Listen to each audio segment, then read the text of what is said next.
Greetings, people. All right, just gonna wait for a few people to get in the room, and then we'll go ahead and begin. Had to bump up the start time for a few minutes, about half an hour or so. Got a little bit tied up, so just gonna get situated and wait just a couple minutes. Then we're gonna get going. Try to keep this about 2 hours tonight, hopefully. I don't always say that shit and it doesn't, but I will do my best. All right, peace to everybody coming in the room. Peace to Myra, Brother Dan.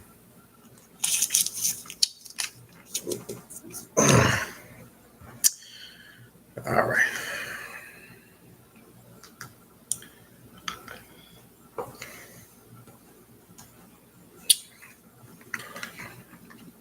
Brother Gene, what's going on, man? All right. So we're going to go ahead. Just a couple quick announcements before we begin while we're waiting for more people to fill up.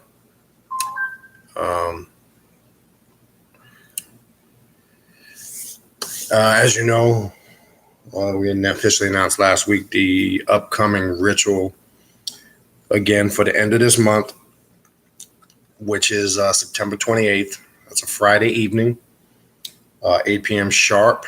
I stress the word sharp. I have sent the flyer out. If you're on the mailing list or the text list, you did receive the flyer already. If by chance you're watching this video or you will be watching the upload of it later, you can email me at the email in the description box that you see in all the videos, which is khnum19@gmail.com. And I can send you the flyer with the information to request an invite. We cut off invites for all the rituals at the end of the month. Usually the Wednesday before the ritual. Okay. We usually run it up to around that time. So there's still time. We try to put it out there as early as we can, usually in the early portion of the month, which we pretty much do all the time. And that's just so individuals that might be having to travel, whether it's from out of state or further from within the state, gives them time to plan and travel, because we do get visitors frequently on a monthly basis that attend. As I mentioned in the last video, we will have a sister actually traveling from England for this ritual, attending. So you have until that Wednesday, the 26th, I believe, which happens to be my older son's birthday, believe it or not. Which will be the cutoff date. I also mentioned what we're doing now on a monthly basis. I just want to remind everybody, the first Friday of every month, we will be performing a black mass, and anybody's welcome to attend that. You just have to notify us that you will be attending, and then the black mass is centered around the Archetypes set. It's a mass that I actually created myself, and had input from some others here in the area. And it's a ritual that's personally constructed for the type of work that we do. And that's the first Friday of every month at 8:00.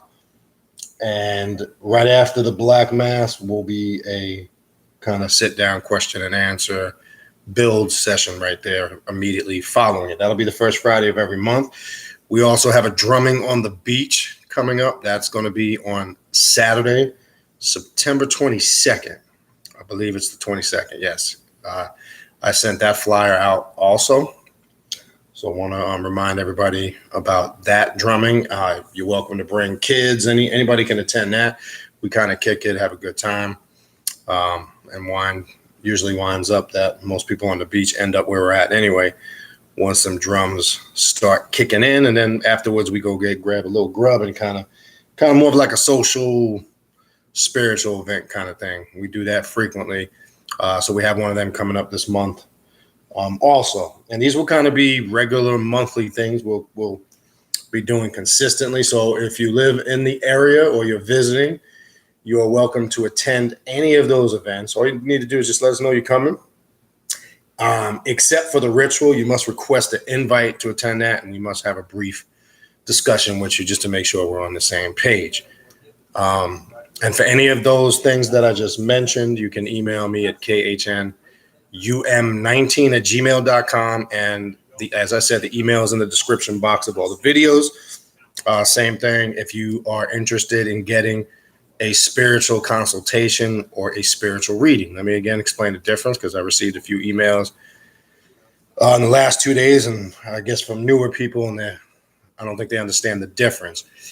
You can request a specific reading. What I usually do for spiritual readings is do readings consulting the Loha, the Gede, specific spirits of the dead, the Egun ancestor spirits, the Radha, any of those voodoo archetypes. There's a specific reading you can do for that. Reading with the Orisha, which is similar but a little bit different. A reading with the spirits of the dead, or just a general spiritual reading. A consultation is more of a free-for-all, where you can utilize that to discuss anything you want.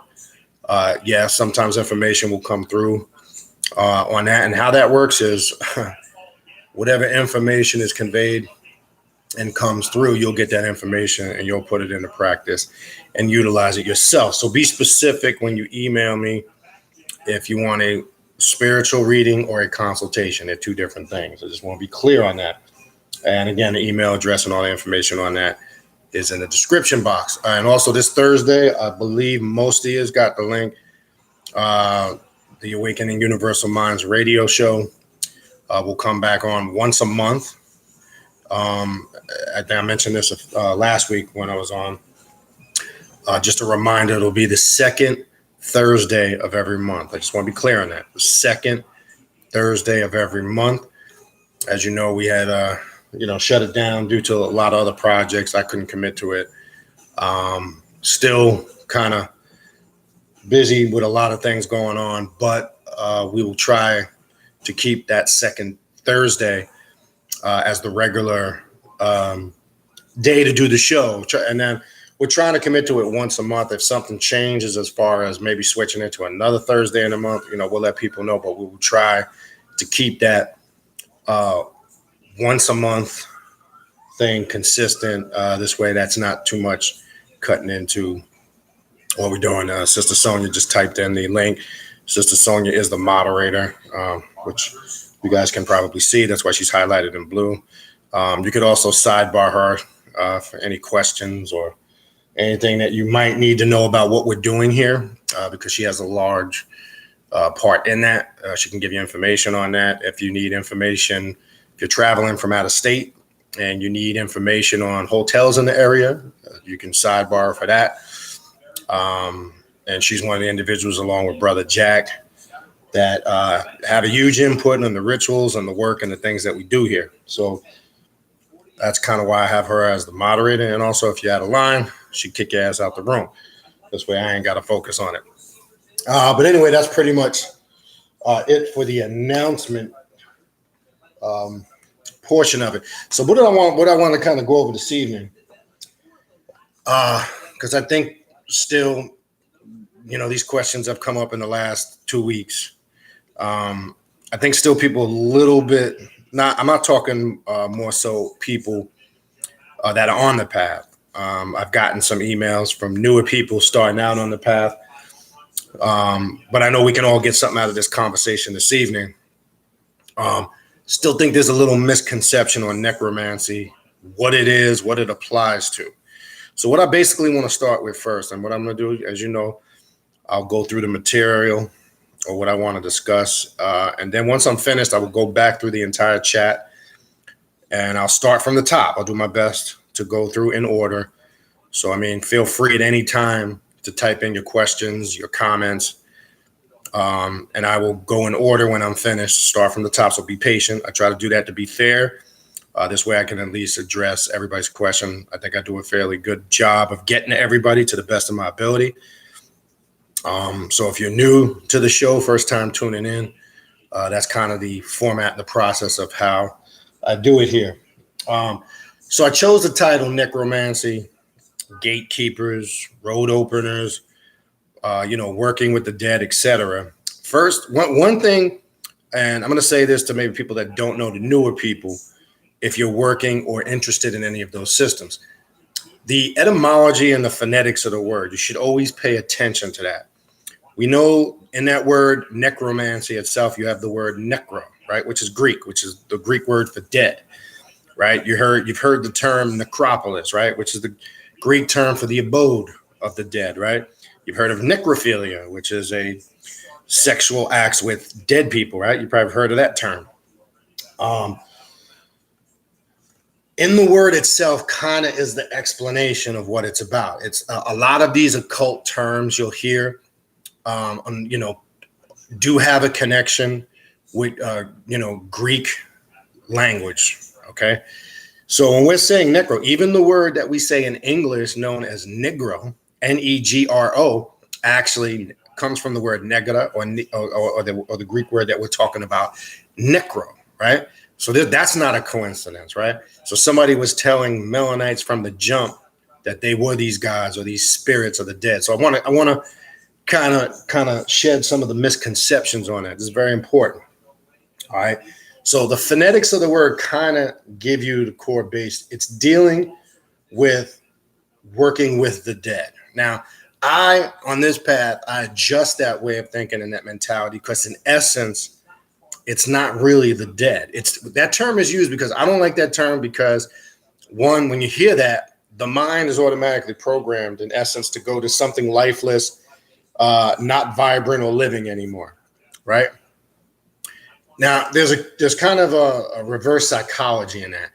Really, and you've heard me say this many times before over many shows over the last couple of years, in actuality, what we're calling spirits of the dead or the abode of the dead or the realm of the dead, the spirits, whatever you want to call it, in essence, that is the realm of the eternal living. Really, that's where you start to actually really live.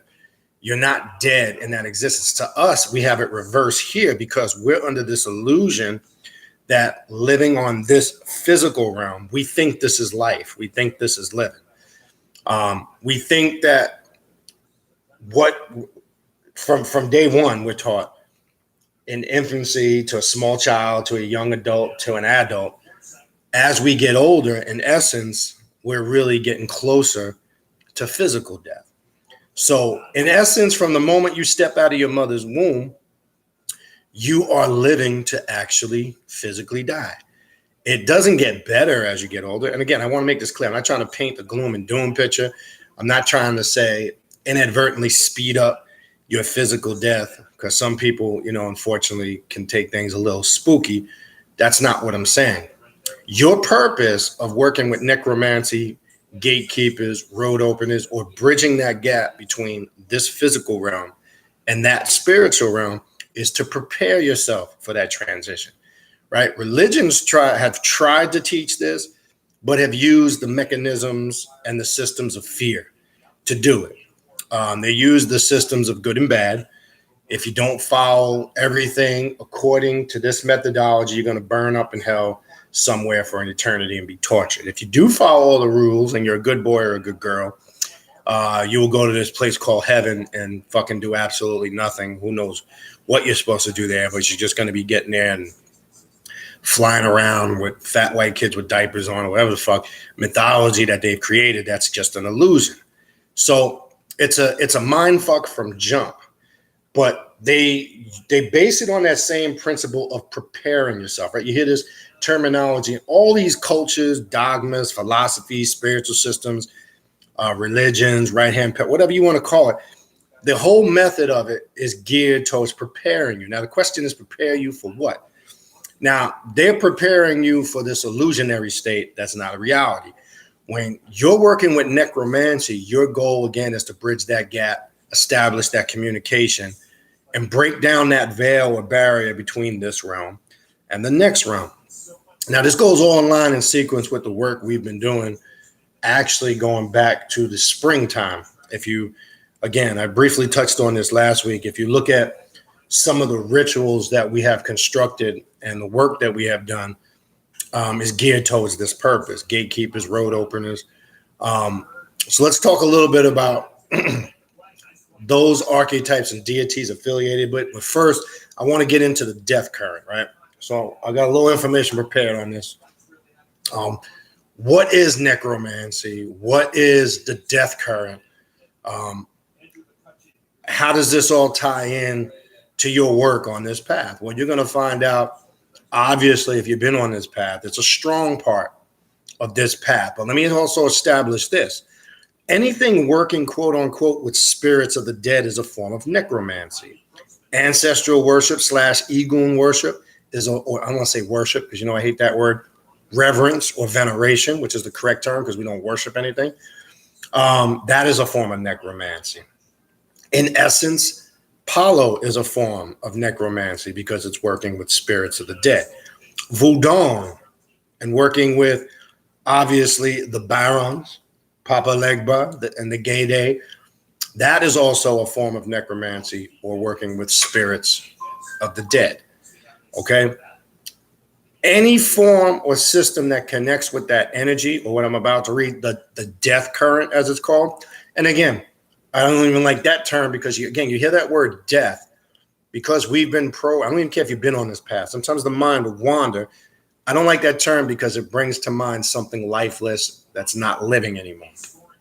I'm going to keep drilling that word home because subconsciously, believe me, it's embedded in there. So I want to make it clear when we say the death current, we're talking about that spiritual mode of eternal life. They're bridging that gap. And then once we go through this, then we'll get into some archetypes and deities that you can work with that are affiliated with this current, all right, or associated with working with this type of energy. Simple work, altars, you can set up, things of that nature. All right, I'm going to go to a book, Christian Day, The Witch's Book of the Dead. And it's a book I've mentioned over the last couple of years, off and on. Book is available on Amazon. You can get it. You can also get it on digital format. If you have Scribe, it's available on Scribe, Amazon. It's The Witch's Book of the Dead. There are some tools and exercises in here because even there's forms of witchcraft, or what we know as witchcraft and sorcery, that is connected to working with the death current. So I'm going to go into, I have a couple of small sections from The Witch's Book of the Dead by Christian Day, and I'm reading from the digital format, so if you do have the hard copy, I do not know what page it would be in there, but I'm in the section called the death current, all right? Virtually every exercise, tool, or ritual that deals with accessing the wisdom and power of the dead involves tapping into the cosmic force known as the death current. That's why I said what I just said. Let me say that again. Virtually every exercise, tool, or ritual that deals with access. So if you're doing any type of work accessing the wisdom, the power of the dead, it's necromancy. So if you're working with any archetype such as Ampu, such as La Santa Muerte, the Holy Death, all of that would be tying into that explanation or definition. It's working with the current of the dead. And that's why I wanted to do this, because I think sometimes, and again, I'm saying this more so for some newer people that have sent emails about this. I think sometimes people think there's this restricted definition or explanation or methodology of what necromancy and working with the dead is. So everybody has the ability to work a multitude of systems that would connect, quote unquote, with this death current. Okay. All right. This cosmic force known as the death current, an energy that pervades the universe, passing through all of us and guiding us to our own physical finality. That's why I was talking about a minute ago, the preparation. Because these are the top questions we've all asked ourselves through the course of our lives. And some of these questions that I'm about to throw out there are some of the reasons why we're here today. Some of the reasons why we're on this path at the very moment we speak. 1, how did I get here? 2, why am I here? 3, what's going to happen to me when I die? And 4, where do I go when I die? Be real with yourself. These were some of the motivating questions of why you got into quote unquote consciousness. You were asking yourself this at whatever point you got fed up with whatever way of life you were living. I don't care if you were a Muslim, a Christian, a Jew, a Buddhist. I don't care if you were a Hotepper. I don't care if you were an Ashe, Bonkun, whatever you were.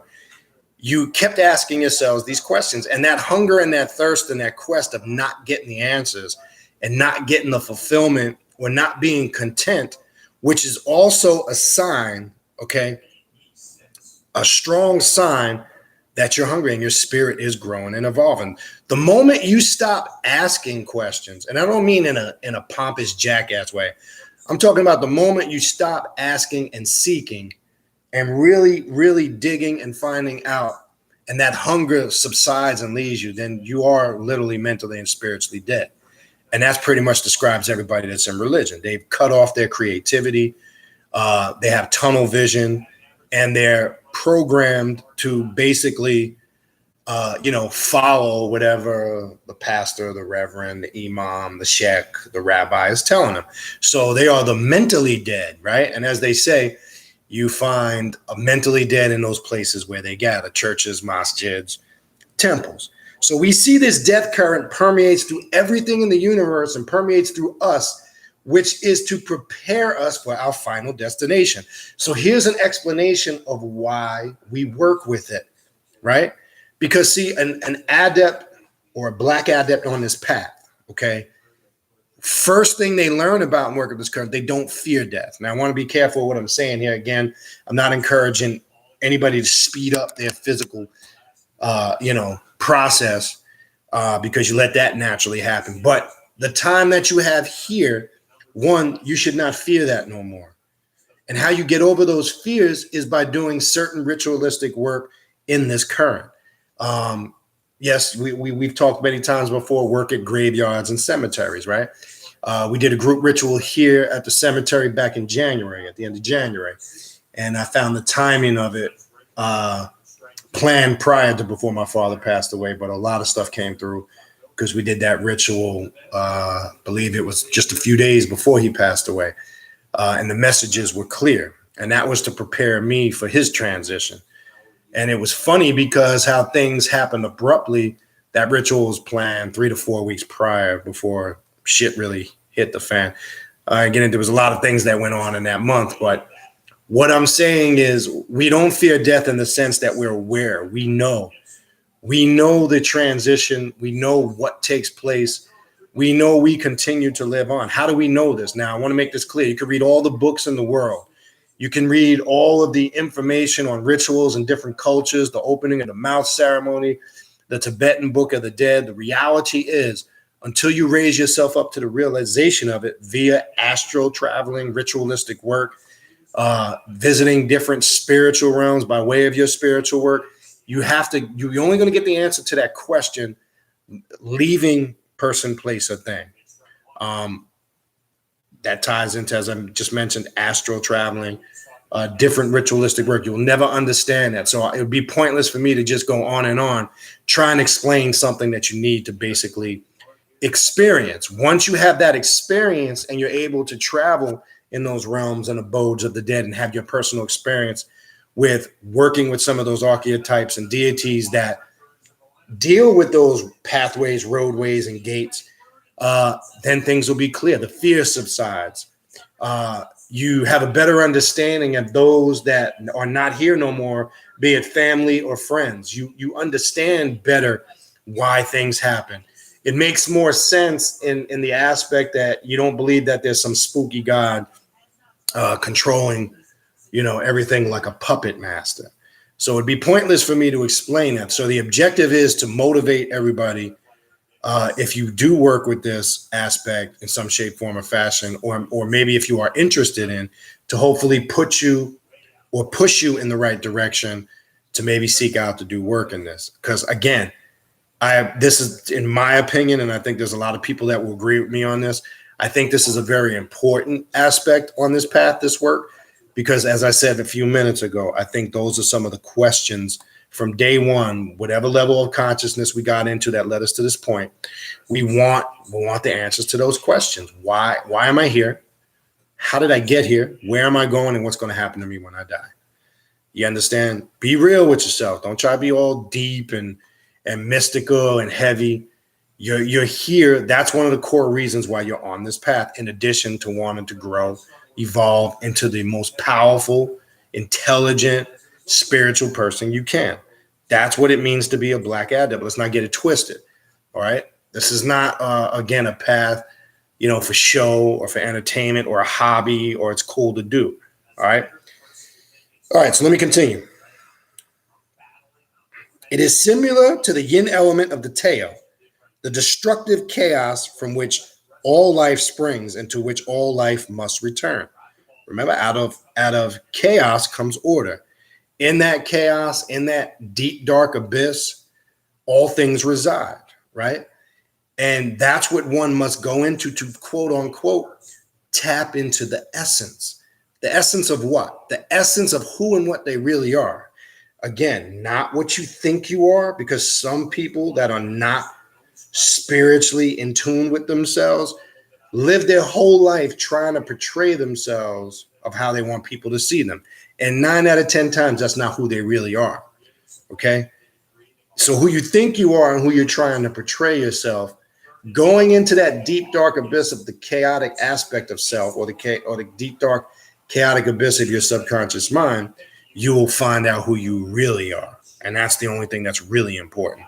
And as I said last week, I can't be you. You can't be me. You can't be this person or that person. You can only be yourself. That's what makes you unique. Your individuality combined with the collective consciousness is what makes you unique. But just think of how boring this world would be if we were all the same. Just think how boring shit would be if everybody did identically the same thing, if everybody dressed identically, if everybody accepted everything identically. We wouldn't even be here having this conversation. That's what makes you unique. But we want to sometimes surrender that uniqueness, or that gift of isolation, which is a gift from Set, that uniqueness, because it separates you from everything else in the universe and multiverses. We want to disregard that, and we spend our whole lives chasing an illusion of something, or trying to be somebody, or trying to be something we're not. Well, this work will wake you the fuck up and bring you to the reality of who and what you are. And unfortunately, there's some good things about it, but the unfortunate part is there's some painful stuff about it. And I ain't going to sugarcoat it. All right. When I say painful, I'm not just talking physical pain.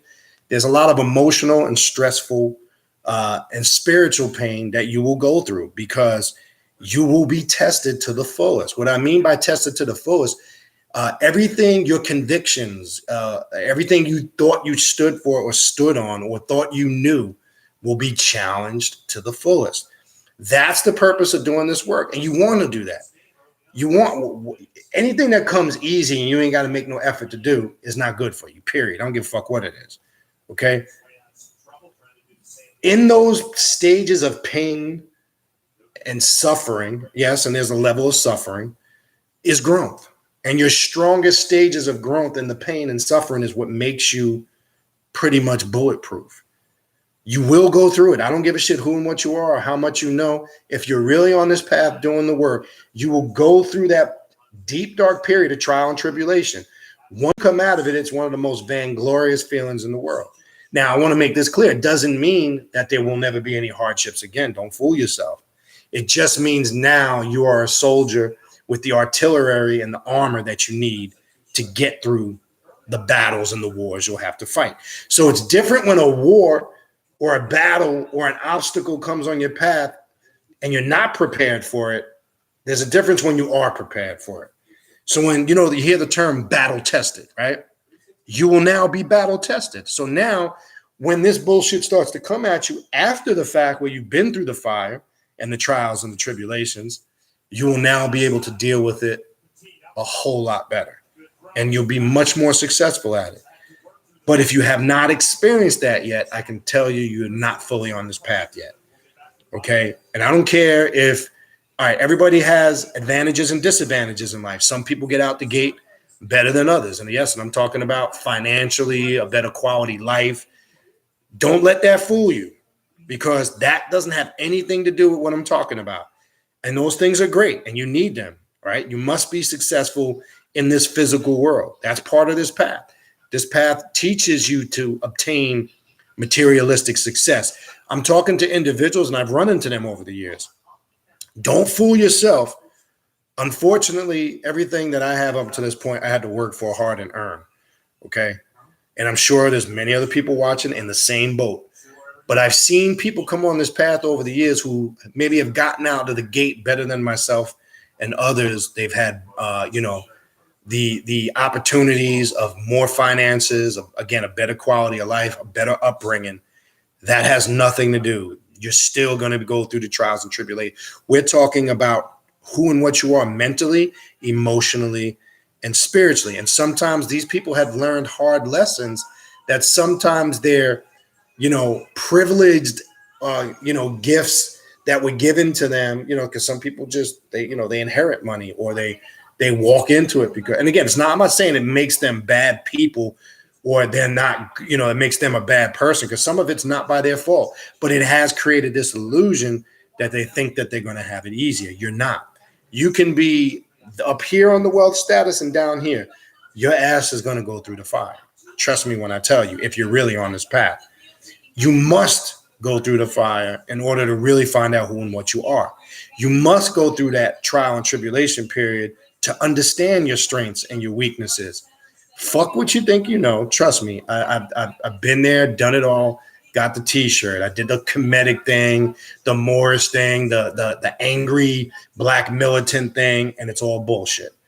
Because I found out all of those methods are just systems we hide behind to avoid the real us. We use them as vessels or tools to mask the frustrations and the angers and the things that we're upset and angry about, rather than take that rage and passion and reverse it and make it work for you on this path, right? I actually did a reading for myself today, right? And let me tell you what comes through. And this is kind of, and I'm just, because it ties into what we're talking about, I ain't gonna get into the whole thing, but I pulled sevens. Okay, I did a reading with Papa Legba. You draw the Veve, the cane. You lay the 5 cards out on his Veve, right? 1, 2, 3 across the middle, and 4 on the top, 5 on the bottom. Before you start, you take 3 pennies and you cast it on the Veve. If pennies go to the right, there's a sacrifice required, not a blood sacrifice. If the 3 pennies go to the left, no sacrifice is required. Well, they went to the right. And Urzili Frida was the deity in the middle. Whatever deity comes up in the middle, that's the deity requiring the sacrifice. I pulled in that Urzili Frida. I pulled Urzili Dante. I pulled Oshun. I pulled Allegua, which was 6. All of them were 7s. Let me explain something how this works. All of them were 7s except the Allegua one was 6. Now, when you take 7 times 4, that's 28. Add the 6 to it, what do you get? 34. Add the 3 and the 4 together, you get 7. So 7 was prominent through that. And if you understand with this type of reading, 7 deals with a combination of different things, transition, but it also deals with a balanced, harmonic integration of rage, passion, and love and peace. Think about that for a minute. Rage and passion, love and peace. It was something that explained everything that I'm feeling and going through in the last. I feel that passion and that peace, but I feel like I want to tear the shit out of something, and I couldn't explain why. Well, I understood today.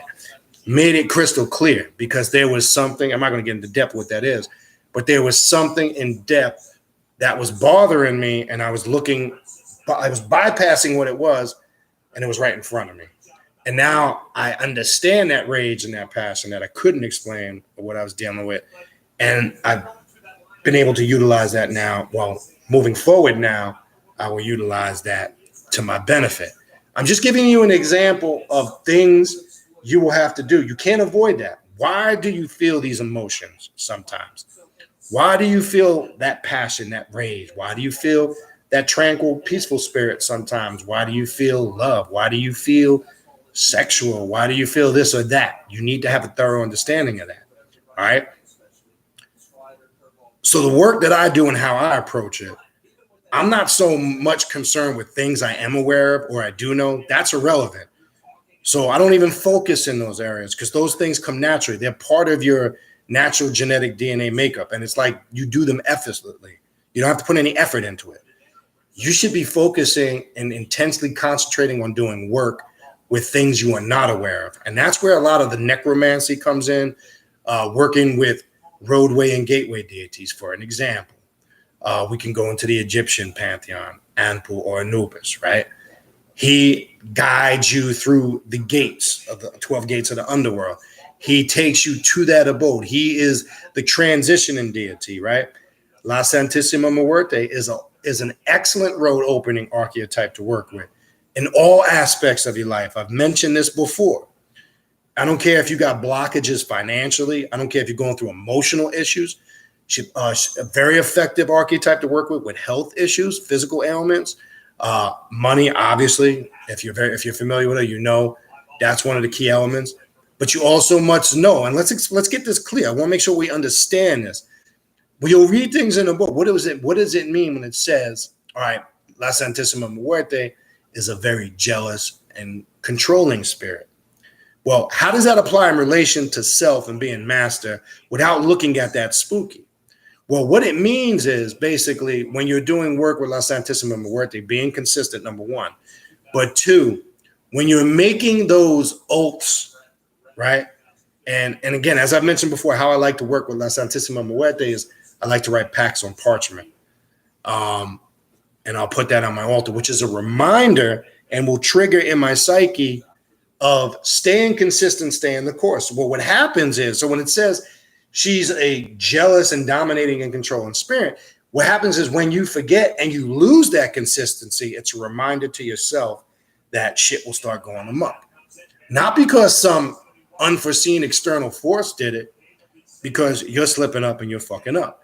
Remember, you're using the vessel of what the archetype represents, right? So when you're looking at these archetypes, what they're basically doing is educating to you the personality and characteristic traits that reside within yourself. So another great pathway road opening deity. And then obviously we can't forget Papa Legba, right? Aspects of them. Yes, you can go in different traditions. Ishu Ilegba, as known over in Benin. Different aspects or manifestations of that spirit. What's unique about Papa Legba when we're talking about necromancy, because remember, working with the spirits of the dead. Remember, he is the guide, again, that bridges this realm and the realm of what they call the dead. But what's even more important, and I think more unique with Papa Legba, and again, something I've learned even more so recently than I already knew. Remember, as I mentioned before, the energy that Papa Legba represents is androgynous. I want to make this clear. All right. Papa Legba can come in the form of an adult spirit, a male or female energy. It can come as a child. It can even come as a hermaphrodite looking type of being in the form of a very old elderly man. What that androgyny and versatility represents, because remember, he is the universal communicator. And that's one aspect in necromancy, working with the spirits of the dead, gatekeeper deities, that we tend not to focus on. They are all excellent communicators for ourselves and connecting us to this realm. This is very important to understand. We got to focus on that communication. Now, again, the thing that's unique in this equation with Papa Legba is he is that great universal communicator. As they say, he speaks all the languages of the gods. All right. So when we see what these things represent, the characters, the aspects, the archetypes that are connected with these deities and systems, that's what we want to focus on when we're doing our work constructing specific rituals. Now, there's basic things like you'll see stuff in the book that I'm reading from. There's simple rituals where you can set up an altar for the dead.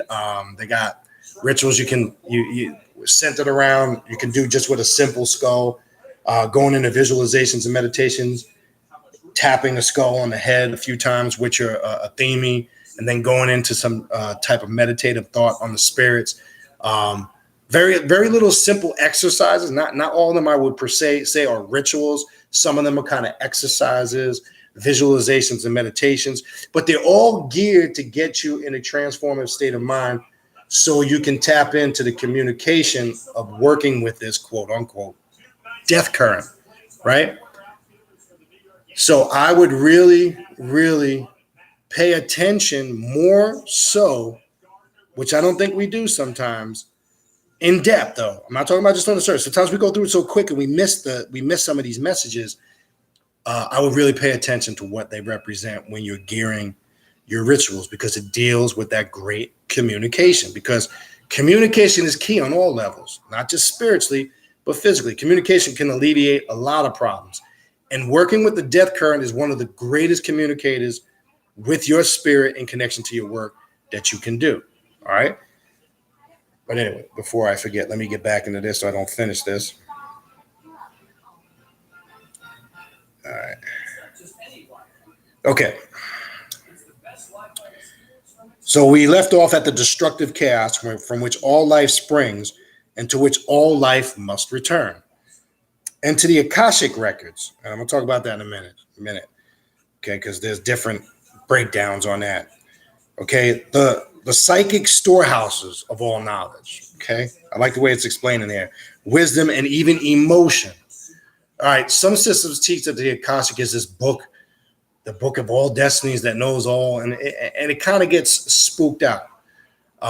When you get into some Kabbalah mysticism, the tree of life, the alphabet tree, right? They say that these akashic records, that was actually the forbidden fruit. And some of the Hebrew mysticism, some of the Martinist doctrine, they'll teach that it was literally these akashic records.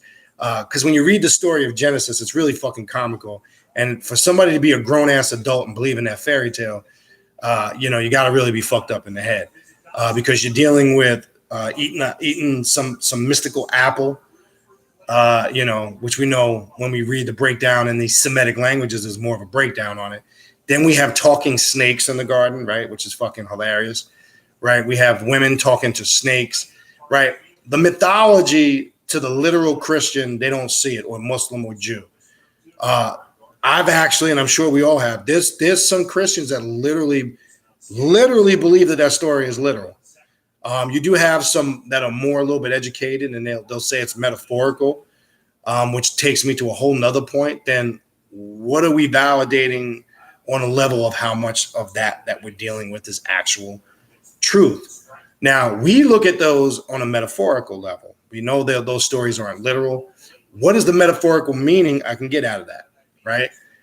But when we look at the Akashic records, for an example, and I'm sure we've all dabbled in different circles. We've probably read different books on it. We've probably seen different videos and lectures and people on it. I found out with my experience, it's always passed as some religious spooky shit. I like the way Christian Day explains it in this book, the storehouse of all information within the psyche. Really what it represents to quote unquote an occultist or somebody that's on this path is the ability to tap in, again, by way of this death current, to that endless amount of information that you need to connect. And that's why it also mentions here that knowledge and wisdom and even emotion. That's very important to understand. The emotions that we express, right? So I think it takes a lot of the spookiness out of it, all right? It is through the vibrational current that the spirits of the dead swim, waiting to be reached through the gifted seership of the witch. Every second that the dead live, everything they learned, every tear they shed, every joy they experienced, and all that they have been resides in the celestial tides of the death current, all right? So Look at everything that this embodies. Remember, as it said up here, the death current is an energy that pervades the universe, passing through all of us. So this is an energy and a current that is around you 24/7. Right? Now let's break the illusion or the spookiness about realms and planes, right? Because this is something that's taught fucked up over the years. And I attest to this from experiencing this in many different spiritual systems, right? They teach this false illusion. When we think of the planes, right? The 7 planes, the chakras, or spheres, we tend to look and view this as them being layers and ascending up, right? You get a lot of this spookiness, Jacob's ladder, right? You get a lot of this breakdown in Kabbalicism, right? What was the whole Jacob's ladder thing really about? I'm sure we've all dabbled in it and read it. We know the different representations and symbolism that it represents. But I'm trying to get people to look at this whole as if the spiritual planes or realms are these things that ascend up. And it creates this false illusion that you're reaching still of how an individual would look out there and up there for some mystical place called heaven, whether you're conscious of it or not. Well, when you study metaphysics and alchemy and you understand the basics of it, the first thing you're taught is that, quote unquote, and I'm going to use that term, something we can relate to, the spiritual realms or planes are interwoven around you. It's as simple as just sticking your hand out and penetrating the veil. You have access to them. They're right at your fingertips because the planes are interwoven around you. What makes you not be able to have the ability to tap in and penetrate them, now you can get into, everybody teaches about the pineal gland not being activated, your third eye and your crown chakra not being open and all this shit, but they never really get into the meat of it. Right? I know a lot of people like to think that their crown chakra is open, which I find fucking hilarious when most people ain't even grounded in their root chakra, which I find that impossible. What that basically mean? When you're not grounded with the physical aspect of things, there's no way your crown chakra is open and vibrating. Trust me when I tell you. Now, you might be experiencing certain sensations and feelings and emotions that is creating that illusion. Trust me, when that motherfucker is open, you're going to know it's open. Trust me. It's not nothing we even need to talk about. It's not nothing you can even put into words. The very fact that people try to explain it and put it into words is quite comical to me, which shows me that they're experiencing glitches and little symptoms of certain frequencies in connection and relation to their chakra. When I say not being grounded in the root chakra, if you're not in control of your emotions and all things physically, how in the fucking world can you tell me that you believe in your mind that your crown chakra is open? It just doesn't make any sense. Well, when the pineal gland, when we talk about the brow chakra or the third eye, when the pineal gland, as I've mentioned this a million times before, is calcified, and what calcifies your pineal gland is bad information, bad food, making bad decisions, belief systems, not doing things that are conducive to your personal spiritual needs. All of those things that are adverse to your true nature is what calcifies your pineal gland. What does that do? It disconnects you from that consciousness, quote unquote, that permeates through everything in the universe. They're calling it here the death current, right? It's no different when we say, or as Dr. Edward Bruce Bynum says in his book, Dark Light Consciousness, it's no different than when we say that light that shines in the darkness, right?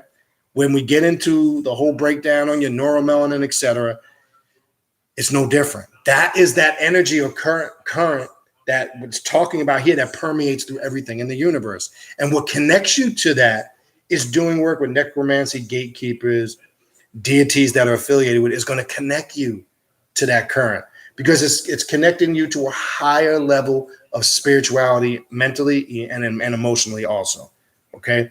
Very important to understand. So these spiritual planes are interwoven around you. When the pineal gland is decalcified, okay, very important to understand. That's what mental alchemy does for the pineal gland, right? That's what the Emerald Tablets of Tahuti was about. That's what alchemy for personal transformation was about. That's what the Philosopher's Stone was about. Was to decalcify that pineal gland so you can tap into that quote unquote one thing, right? This was the purpose of that. So when you do work geared towards that, your spiritual experiences will be enhanced. Your ability to be mounted and intake possessions and communications from spirits will be enhanced. It can't happen unless you do the work. And that's why I was mentioning earlier, you're going to go through the trials, the fire, the tribulations. You're going to have to be battle tested. This is not some shit where I pick up a book and put on a Baphomet chain and now I'm a fucking master occultist and a black magician. No, that's not how the fuck, this don't work like that. Now, as I said before in the past, you can do that shit on other paths, right? You can play comedic, very easy. Just go get you a big ass fucking ankh, put on some fucking, Egyptian clothing and say Hotep, and you got everybody fooled. Same thing. You can say that shit in Eva, Alafia. But bottom line is, the real you is going to come out anyway. And the only person you're fooling is yourself. So this teaches an awareness, right? When you tap into, quote unquote, the death current, it wakens you. It's not, I'm trying to take out of it because I think, and again, more so for newbie, it's not just skulls and gloom and doom and this dark, dreary shit that some people have the false concept of. It's one of the most beautiful things you will ever experience. A lot of work on this path has more tranquility, quote unquote, I don't want to sound super fluffy here, peace and real love. It makes you understand what real love is. You understand that real love by way of understanding the aspect of the human emotion. All right. So this is very important to understand because I'm trying to remove all of those false misconceptions out of this path. Because those things that we seek for our entire life on those fluffy paths have been on this path since day one. There's a lot of beautiful things on this path that nobody talks about. I had somebody, I remember a while back, asked, do we meditate on this path? I thought that was fucking funny from a perspective of everything they were told by people who were biased or didn't understand this path. Or we do all of those quote unquote spiritual things on this path. A lot of those things are done at the rituals. And anybody that's a real practitioner wouldn't even ask those questions. You understand? So very important. And the objective I'm trying to accomplish is to remove those stigmas and stereotypes because they're 100% wrong. Okay. All right. So we left off at it is through the vibrational current that the spirits of the dead swim, waiting to be reached through the gifted seership of the witch. Every second that the dead lived, everything they learned, every tear they shed, and the joy that they experienced, and all that they have been resides in the celestial tides of the death current. It is within this current that you will find the witch, in this case, channeling his or her life force to balance and connect with the forces of death. Okay? So I think that's pretty simple and explanatory. There's another section in here called Keeping One Foot in the Real World. And the reason why I also want to go through this very short, brief section is to keep people's minds focused to stay grounded in reality. Another problem that I see that and I'm sure we all have, I'm sure to this, on this path or to some point, you run into individuals that are not, quote unquote, grounded in reality. And let me explain. And I thought this section, and when I first read this book a couple of years ago, this section stood out to me. Probably even as short and simple as it is, it made a lot of sense because sometimes we negate the basic common sense stuff and we want to go spook and deep and spiritual and get into all this crazy shit when sometimes it's just as simple as keeping it basic with the simple basic necessities. Okay. You'll run into people that are so engrossed in the spiritual world, quote unquote, that they lose sight of everyday reality. And again, some of this might sound funny, but it's true. You run into the, herbologists and the healers, and and they're sick and they're all fucking jacked up, out of shape. You got people that want to give you advice and they're not a living example. There's, all they do is meditate and they're so spiritual and they're vegans, but they're fucked up in general. I'm not saying everybody. What some people sometimes do, they try to engross themselves, quote unquote, in the spiritual realm to escape everyday life's reality, to escape their money problems, to escape their family problems, their relationship problems. So they think by going completely spooky and heavy duty spiritual that all that shit's going to disappear. That is completely, totally the opposite of how we approach this path. So this section here shows how you keep your foot in the real world, right? And how you also work as a master and an adept of the black arts in the spiritual world, but understanding the correlation between the two and to know and apply in all aspects practicality to living your life.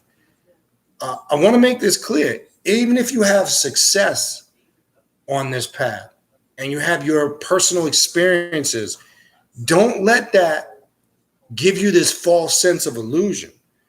Because let me give you, I'm speaking this from experience and others can attest to the same. You might be doing a ritualistic work.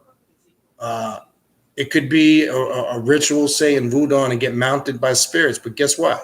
Tomorrow morning comes and you still got to go make that money to pay your bills. You still got to take care of your family. This is what I'm trying to get you to see.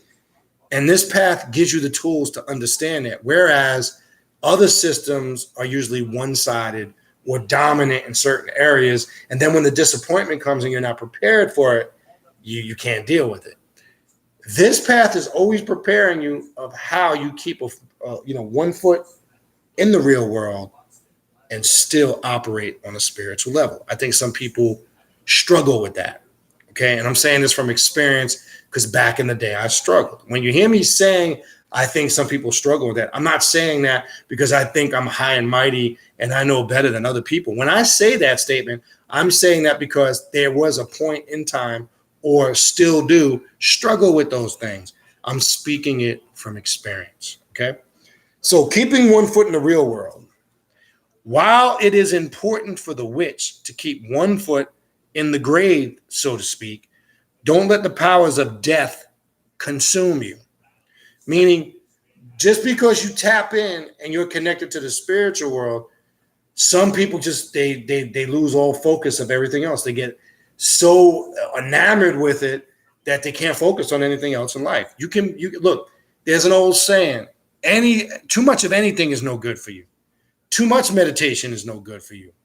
Too much food is no good for you, right? I'm trying to understand the concept of how that works, okay? Too much of anything is no good for you. Always remember that, okay?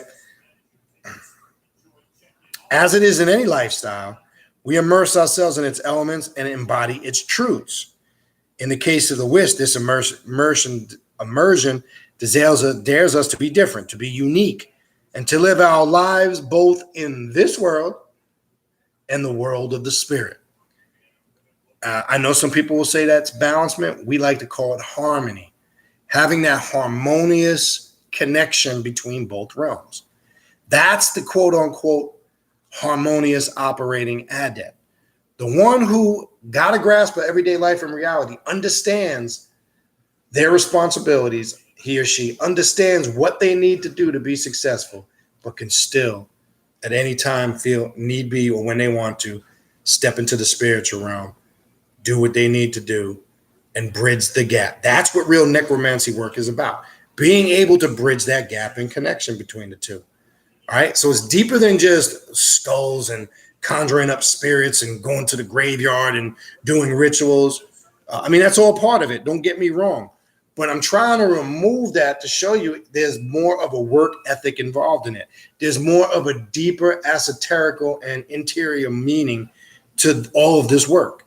You understand what I'm saying? This is very important to understand. So I want to remove, just because I know when again, maybe more so newer people, I know when you hear that word necromancy and working with the spirits of the dead, it creates certain images, and there's more to it than that. All All right, so I'm going to finish with this last section, and then I'll go into the chat and start taking questions and comments. All right, I just want to read this last section. All right.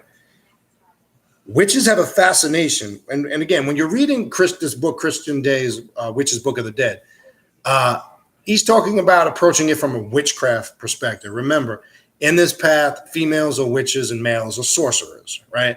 So he's talking about sorcery and witchcraft, and using that aspect of magic of working with necromancy. And again, as I said, when you get some time, if you have the book, or if you don't, I would encourage you to get it. There are some necromancy rituals that you can do in here, and exercises. As I said, not all of them are rituals. Some of them are exercises. If you're interested in working with this current and getting more familiar with it. All right. So I would look into that if that's your interest. All right.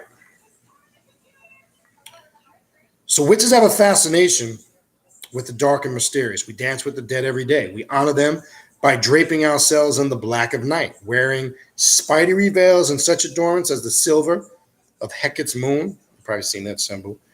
Mourning, jewelry, charms, and bones. Really, in essence, anything that connects with the dead, symbols of the dead. Santa Muerte, right? A holy death, right? I have done, for that particular current, have done a whole self-initiation into that because I wanted to engulf myself in those mysteries. So I can understand and be made aware of those things of the spirits of the dead that I don't have knowledge of. So one of the gifts that I'm grateful for working with Santa Muerte is helping me understand that and helping me get through a lot of things in life, and most recently with my father's passing. But the gifts of it are so much more far and beyond that you can't even really put into words. You understand? It's more so something that you have to experience. Okay. All right. Enveloping ourselves in shadow, we dress to impress the dead. Now, here's something that's kind of funny but unique at the same time. This last paragraph. Spirits hate boring people. I hate fucking boring people. I'm sorry. I gotta be honest. You can't be a boring person and work this path. I'm just gonna be honest with you. You won't see. I really haven't. Now you'll see some. I don't want to use the word weird. I don't even want to really use the word strange. You will see some unique people on this path. I have yet to really fuck with somebody that's straight boring, because I don't really care for that. If you want the spirit world to take notice, celebrate. This is a beautiful saying. Celebrate your non-conformity. Let me say that again. Celebrate your non-conformity. If you're on this path, give yourself a pat on the back. Be proud that you have now made the statement first and foremost to yourself and then to the rest of the world. I'm a non-conformist, meaning I don't do shit because everybody else is doing it. I'm not jumping on the bandwagon because it's the hot thing to do. I'm not going to be a hotepper because everybody's hotepping it up now. You understand? I ain't going to be the ashe, you got some motherfucker, ashe, alafia, ashe. That's the only fucking word they know. I'm not going to be the born again, sanctified, saved Christian because that's what everybody in my family is doing. No, celebrate your non-conformity by saying, no, fuck that. I'm going to develop my own path to self-mastery on my own. I'm not going to let anybody dictate to me what I can and cannot do, number one. Nobody's going to tell me how to dress, what I can and cannot wear. Nobody's going to tell me that I need to go to this place every weekend for some spiritual gathering, service, or if I don't, then I'm going to go to this. You've shed all that. Non-conformity, or the isolated consciousness, also is one of the greatest gifts of Set, the true prince of darkness, right? And everything, remember, emits from the black flame, right? So everything is going to turn back to what Set represents. And a real black adept knows Set is at the core of activating that consciousness on all levels. Because trust me, even when you're working with these spirits of the dead, it all bridges its way back to the black flame. That's what Set represents. This is what we have to understand when we're working these systems. Even if it's another system, you're going to find, look at it as, you have set as the main conductor, and then a multitude of paths and extensions that branch out from that. But it's all connected. Don't fall for the illusion. All right. So celebrate your non-conformity. Okay. The competent witch weaves herself between the worlds in exciting and sometimes shocking ways, meaning challenge yourself. Stop being boring. Stop doing the same old shit day in and day out. Stop doing things because you're complacent or you're comfortable. See, there's an old saying, some people don't like to get out of their comfort zone. You can't be like that on this path. You want to challenge yourself. You want to get out of your comfort zone. You want to experience new things. You want to also participate in this path that we call indulgence to a certain extent. Okay? Not to the point where it consumes you, but to the point where you experience and appease, right? When you allow your own unique soul to come through, you will discover your inner witch, an archetype of great magical power and wisdom. All right? So I'm going to stop there. I think I'm going to keep these glasses handy because I know I always take them off and then. I think that'll give you some of the groundwork and the basics, and most importantly, take away all of the misconceptions and illusions of what necromancy, gatekeepers, and road opener deities, what that all represents on this path. All right. All right. So what I'm going to do now is I'm going to scroll back up. And I'm going to go through some of the questions in the comments. So be patient. Remember, I'm starting from the top. So if you're wondering where I'm at and you just typed something in recently, don't think that I'm skipping you. I'm starting from the top. All right. All right.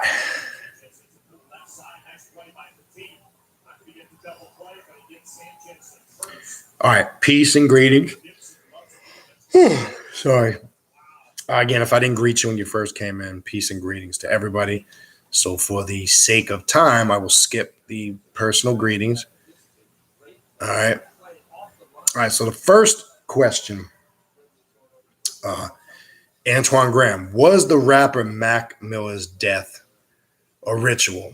Now, let me say this just to expound. Just for conversation piece, I'll talk about it. One. And this is not no at all disrespect to your question, brother Antoine. I'll talk about it because you bring it up. I couldn't really care, and I'll say again, no disrespect to you, but yeah, we do know in the entertainment industry, obviously, and I don't want to get conspiracy theorist because that tends to get out of hand. We do know there are sacrifice and occult rituals done in them systems. Can we say for sure? Obviously, the only one that would actually know that would be Mac Miller. Yeah, we can give out theories. We can look at some of the things that transpired and how it happened and come to certain conclusions. It can appear like that, and it looks like on the surface there was something in regards to that. But can we say for sure? I think the only individual that can tell you that would be him. Now, obviously, again, I know who he is. Not familiar at all with his music. I couldn't even tell you one song he sung, and that's the honest truth, because I don't really listen to that shit. But that when he just recently passed away, from the information I read, and I pulled up some of his pictures online, and obviously, if you look at some of his recent pictures from what I looked at, and I know he was doing heavy drugs. This is how I determine. And again, I want to be clear before what I'm about to say, because I don't want nobody to spook out or misconstrue what I'm about to say. I do that because when I look at older images from him, from present, when he was on drugs, not just the fact that he lost weight in some of those early pictures. When you start to tune yourself in with the spiritual world, all you got to do is look at somebody's face and you'll see there's a certain shift or adjustment in the eyes and the whole structure of the face. So when I looked at some of his older pictures and some recent pictures before he passed, whether the drugs activated it or whatever he was into, he definitely had a multitude of spirits that were residing in him. That's for sure. And I can tell you there were spirits that he did not have control of. That was for sure. Now, they're saying it's an overdose. It was an overdose, but was it an overdose of miscommunication, for lack of a better word? And I'm saying that to say, once you start disciplining yourself, it's really to get the answers to a lot of those things. You can look at some people in a certain way in that faith and tell that they're very sick and ill. I'm talking about somebody that may not be showing some signs of the actual obvious physical ailments, but from the little, and again, I've seen him before. I knew of him again, because I've seen him on TV, flashing through the channels on shows, etc. Again, I couldn't even name one song he sung. If you asked me to name one song he sung, I'm just not familiar with his work. But I've recently, because obviously he just passed, I just, in my free time, wanted to look into it just for a minute or two.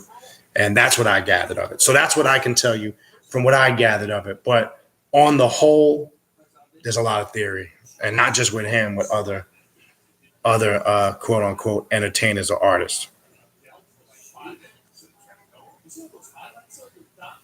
All right. Again, I'm going to skip the personal conversation between everybody.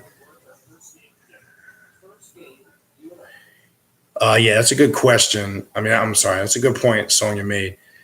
To differentiate between personal conversation, if you can remember, it would be helpful if you put your questions or comments that you want to be read in caps. I can kind of skip through, some of the conversation or dialogue in between. I forgot to. That's a good point. All right. Let's see what we got. I'm skipping down.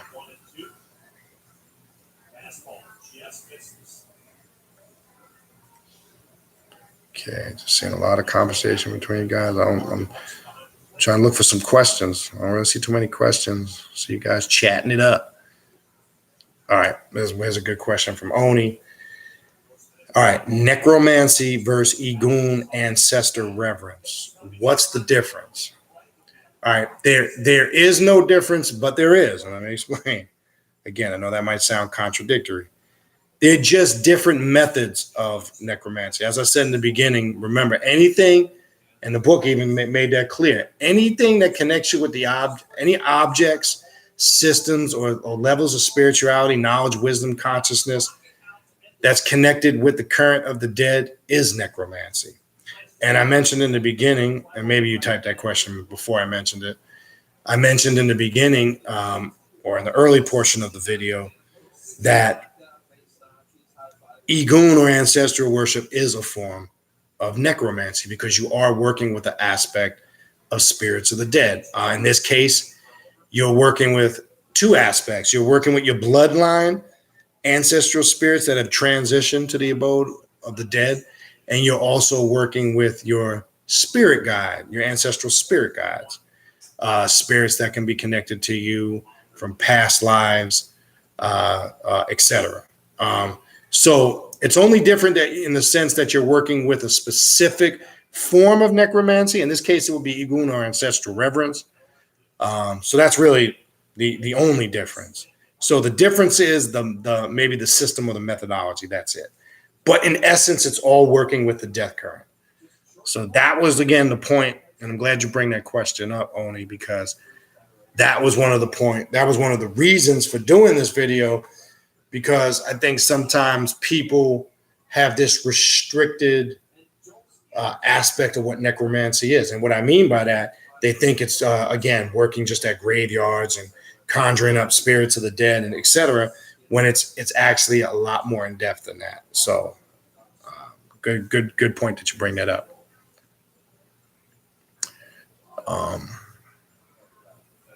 And as you see, I see throughout, Sister Sonia put the pages in the hard copy if you have the hard copy.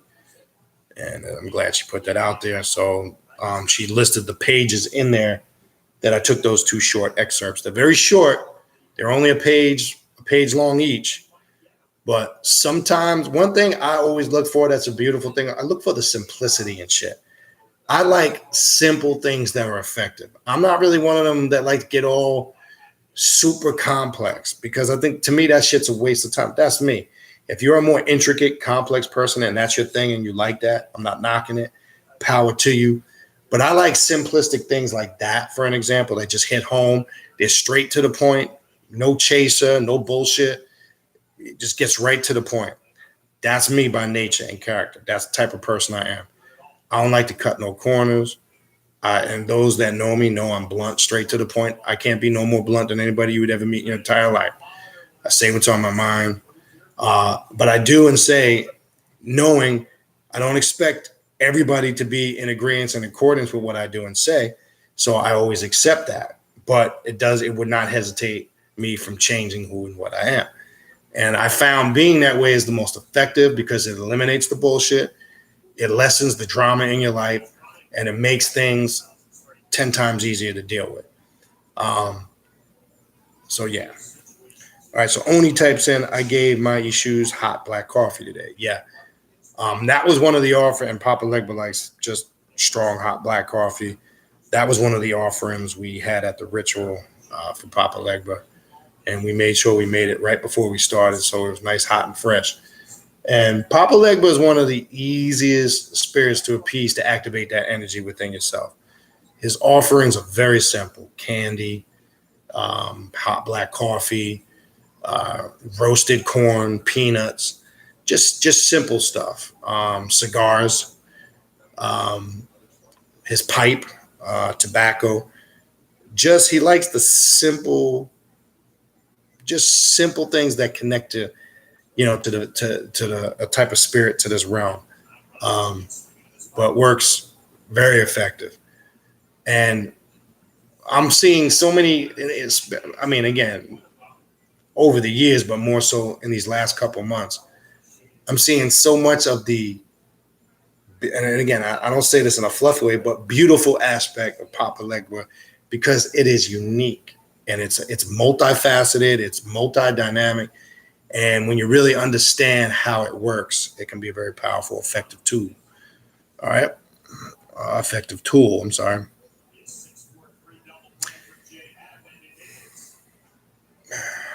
All right. So Oni types in, my Santa Muerte has her black flame going on today. And yeah, that's one thing. And again, recommendation, which some may or may not know. Your Santa Muerte, because as we say, it's a very dominating and controlling energy. All right. You should keep that by itself, and your altar or whatever. You should not mix that, even if it's the same current, because it can cause interruptions in your psyche. Trust me when I tell you that. It can cause disruptions in your psyche. It can create a conflicting energy within you.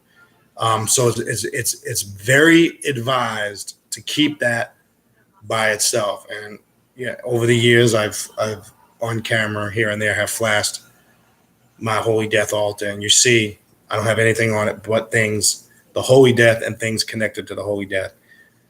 It's very important that you do that if you're going to be a practitioner who's going to come on this path and make the conscious decision to do ritualistic work and work with the Holy Death. I'm going to tell you, trust me when I say that's the right thing to do. Now, again, remember, you're free to do whatever the fuck you want. But I can tell you, not just from my experience, there's a lot of other people that will validate that. It's very important that you do that. Oni types in, death is really just transformation and change of form. That's a good point, because now remember, when we talk about death, we're not just talking about physical death, because working with the death current transformed, we're talking about emotional death. Now remember, when you're on this path too, there's many spiritual deaths. You will die and be reborn.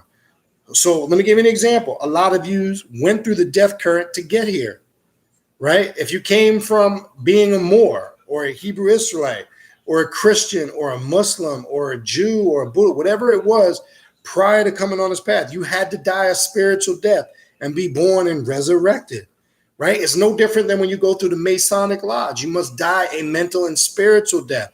You go through the rituals tapping into that. You work even with the aspect of that current that you must be reborn again. And the first 3 degrees on the blue house, being the entered apprentice, fellowcraft, and master mason degree, are centered about you: birth, life, death, and resurrection.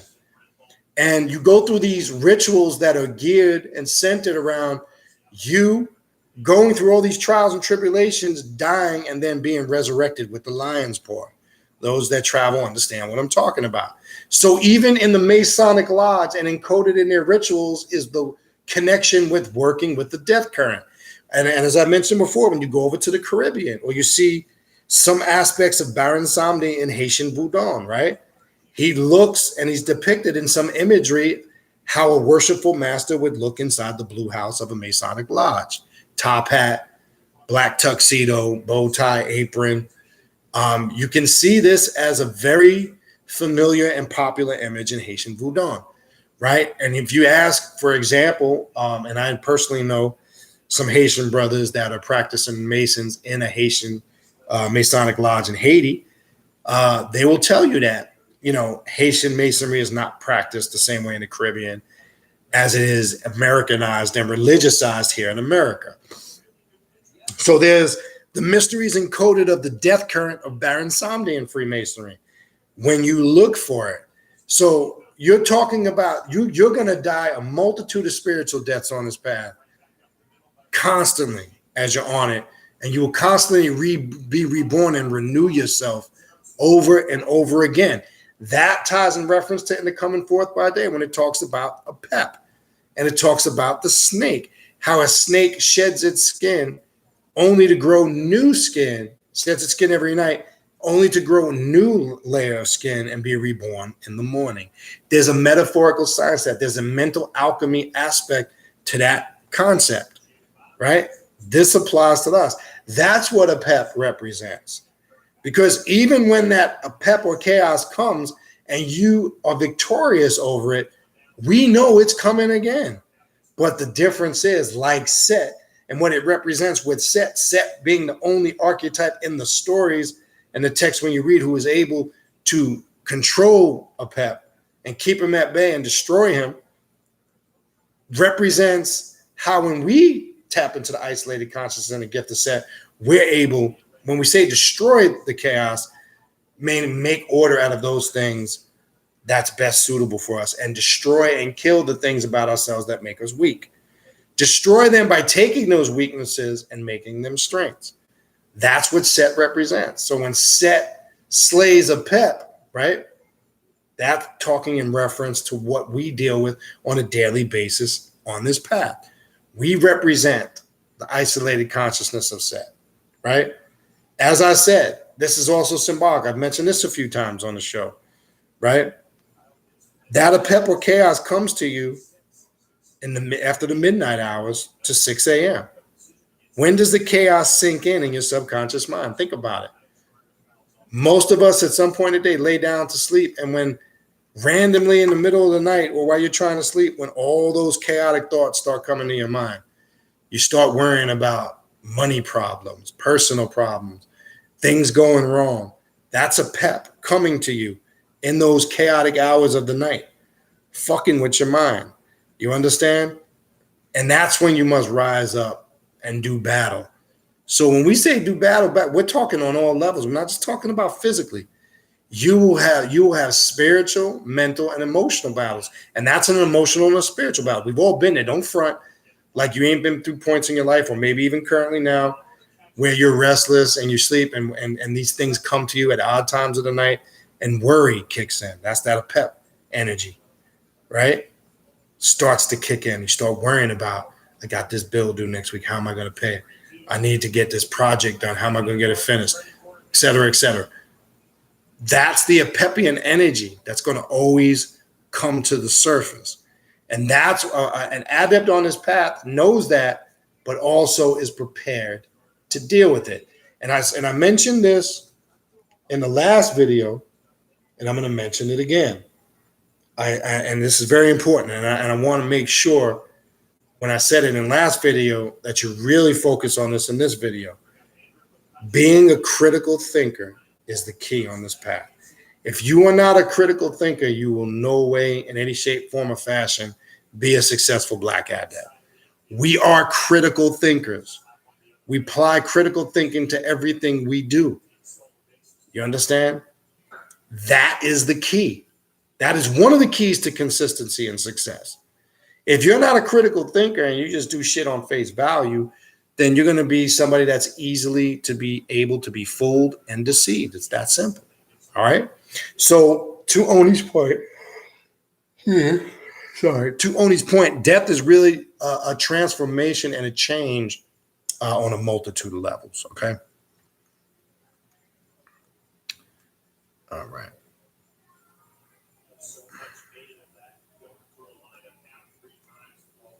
All right. What is it?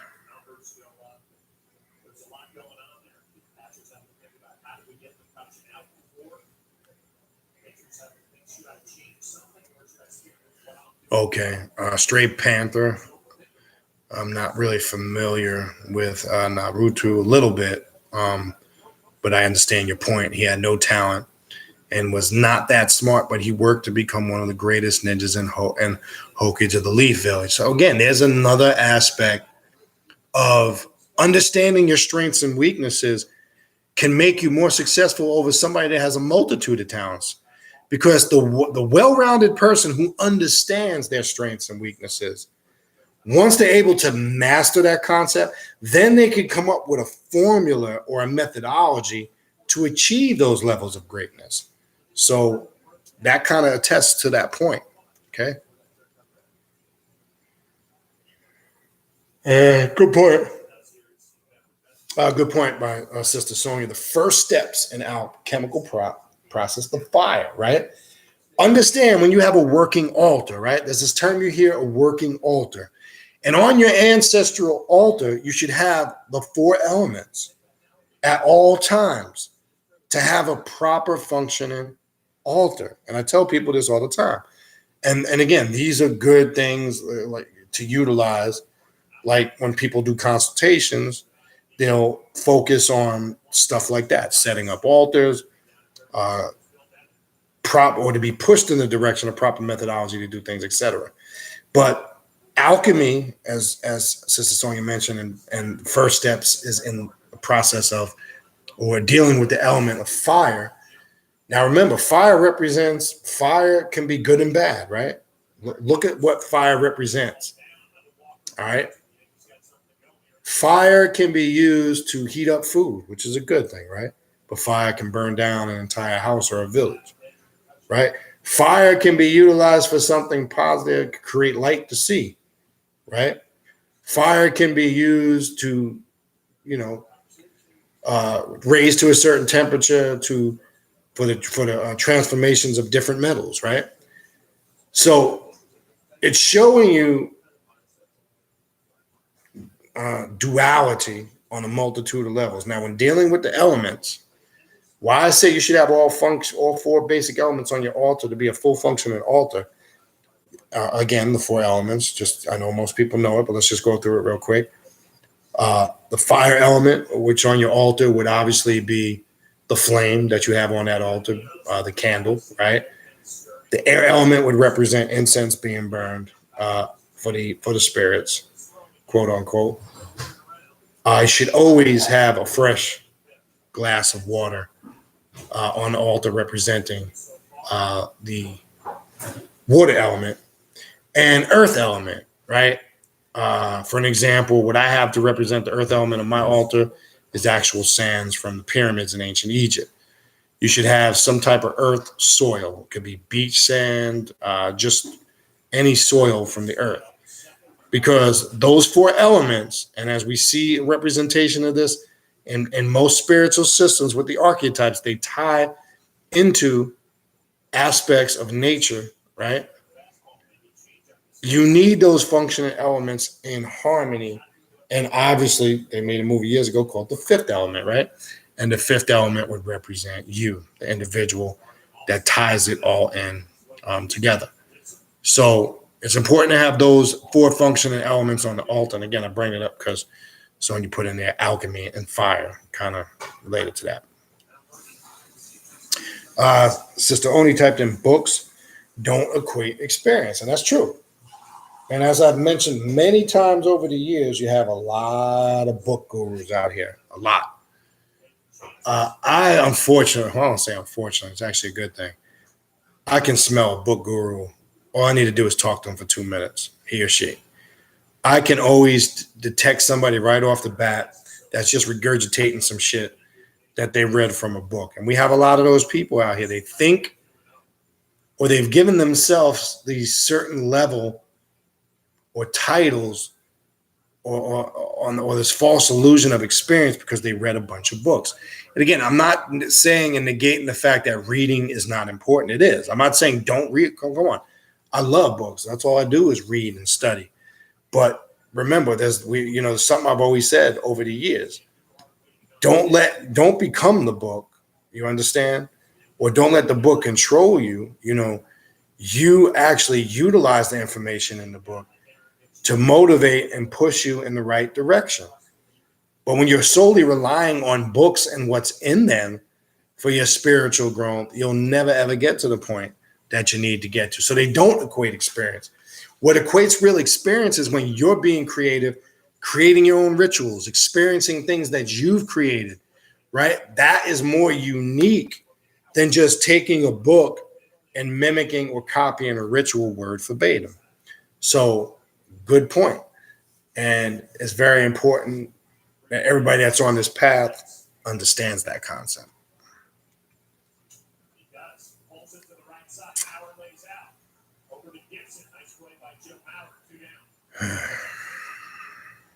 All right, so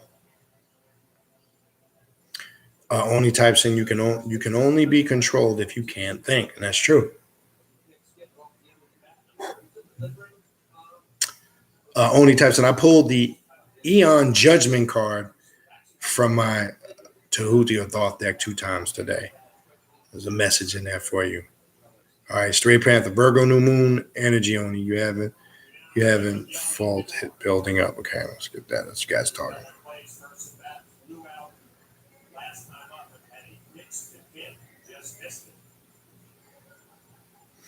Yeah, that's a good point, and that's a good way of looking at that sign from those cards. Only typed in tonight's topic is basically the Eon card of thought. I swear the spiritually dead are about to be taken out. No judgment. It's in the cards. Oh, yeah. I mean, the spiritually dead have been falling to the wayside. It's been a gradual process. When did this process really elevate? You got to go back to 2009, December 21st. Why am I pointing out that date? Because 2012. Let's go back to real quick. I don't want to stay on it too long, but let's go back to the whole 2012 phenomena, end of the world shit. Okay. Why was this an important date? If you really looked at, I'm not saying there wasn't crazy shit going on in the world prior to 2012. There's been crazy shit going on in the world for many years. But when did shit really escalate as far as people on a more wide scale level being exploited and more of it being very noticeable of the mentally dead? Because people been going out of their fucking mind to an all new level from 2012 on. It's accelerated even worse. Why? What was the big phenomenon a couple of years prior to December 2012 when everybody was talking about the coming of 2012 and how it was the end of the world? It's going to be the fucking apocalypse, the whole nine. And everybody was preparing for gloom and doom and doomsday, etc. Okay? And that's because they didn't understand it. If they would have did a little research and they would have understand the Dresden Codex of the Mayans, they would have looked into the Mayan prophecies. They would have looked into the Temple of Dendera, or the Temple of Hathor, the Temple of Dendera. They would have understood what it represented was a shift in mental consciousness. And this is to Oni's question. The reason why more of the spiritually dead or mentally dead are being taken out is because if you were not in line and sequence with that shift in consciousness, and some people experience things on that day, some people experience nothing, but stuff did happen because there was a very intense shift in mental and spiritual consciousness. So the reason why, if you really look at the news and things that have transpired, it has stepped up a notch in the last 6 years. All right. And the mental and the spiritual dead are falling to the wayside. And it's going to continue to happen Because if you have, again, the purpose of being on this path, you have not done any work to prepare yourself to be receptive of those energies, you become exposed. Okay.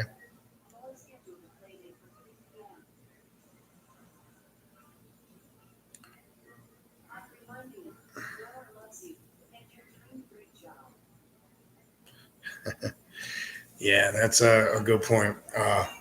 Oni types in, the rug can be pulled out from underneath you. All you can do is cry when you are going through this upheaval.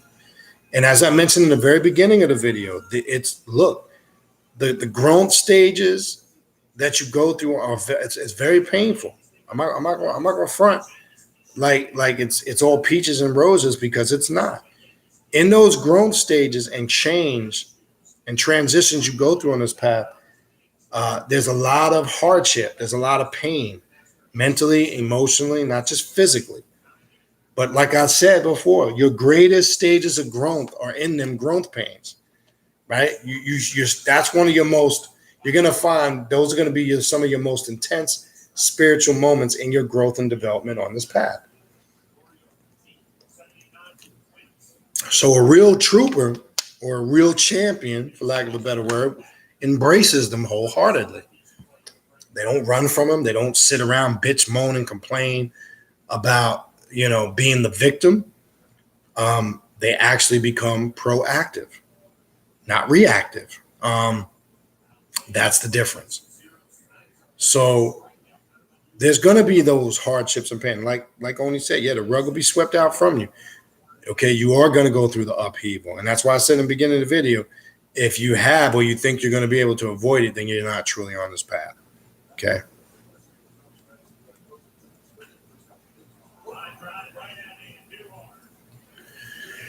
All right, AP says, you answered my question about mythology, deities, and spirits, the correlation. Okay.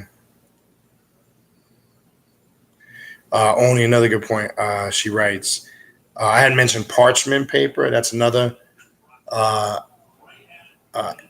methodology people have been using for a long time. You could actually write your petitions on brown paper bags too. That's something that's been utilized for years. So that's a good point. All right.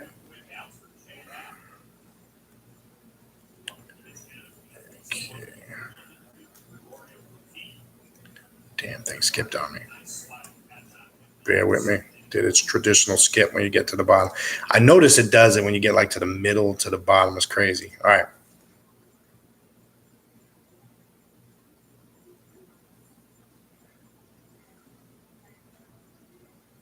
Yeah, and Erzili, yeah, La Flambeau. Yeah, that was one that I pulled today too. All sevens. Oshun is a 7 on that deck. Shu is 6, or Legua is 6 on that deck. So I pulled all 4 7s on that today, as I was mentioning earlier, giving the equation of 28. We add all 4 of them up, and 6. And I found it unique. And I said to myself, why did they all come out 7 and only 1 came out 6? Well, obviously we know what Elegua represents, but then something just told me I add them all up, and when you add them all up, 4 7s, 28 plus 6 is 34. I said, son of a bitch. It stayed in line with 7, because when you add 34, the 3 and 4 together, you get 7. And 7 deals with completion. So this is how you would do a reading for somebody if you're using that deck. So I knew what that was in reference to automatically based on what I was consulting. I'm at a point where I've completed a certain phase in my life when I was talking about the rage and those winding chains of emotions. I was fighting a death or a transitional change. I want to say that I was fighting it. I wasn't expressing myself in correlation to it the way I needed to, which was with a little rage. So when I looked at the sequence, the format, and the numbers and how they all lined up, it made complete sense. And then again, when I saw all 4 7s and the 6, I was like, because I immediately felt after the first 2 7s, they were all going to be 7s. But yeah, anyway.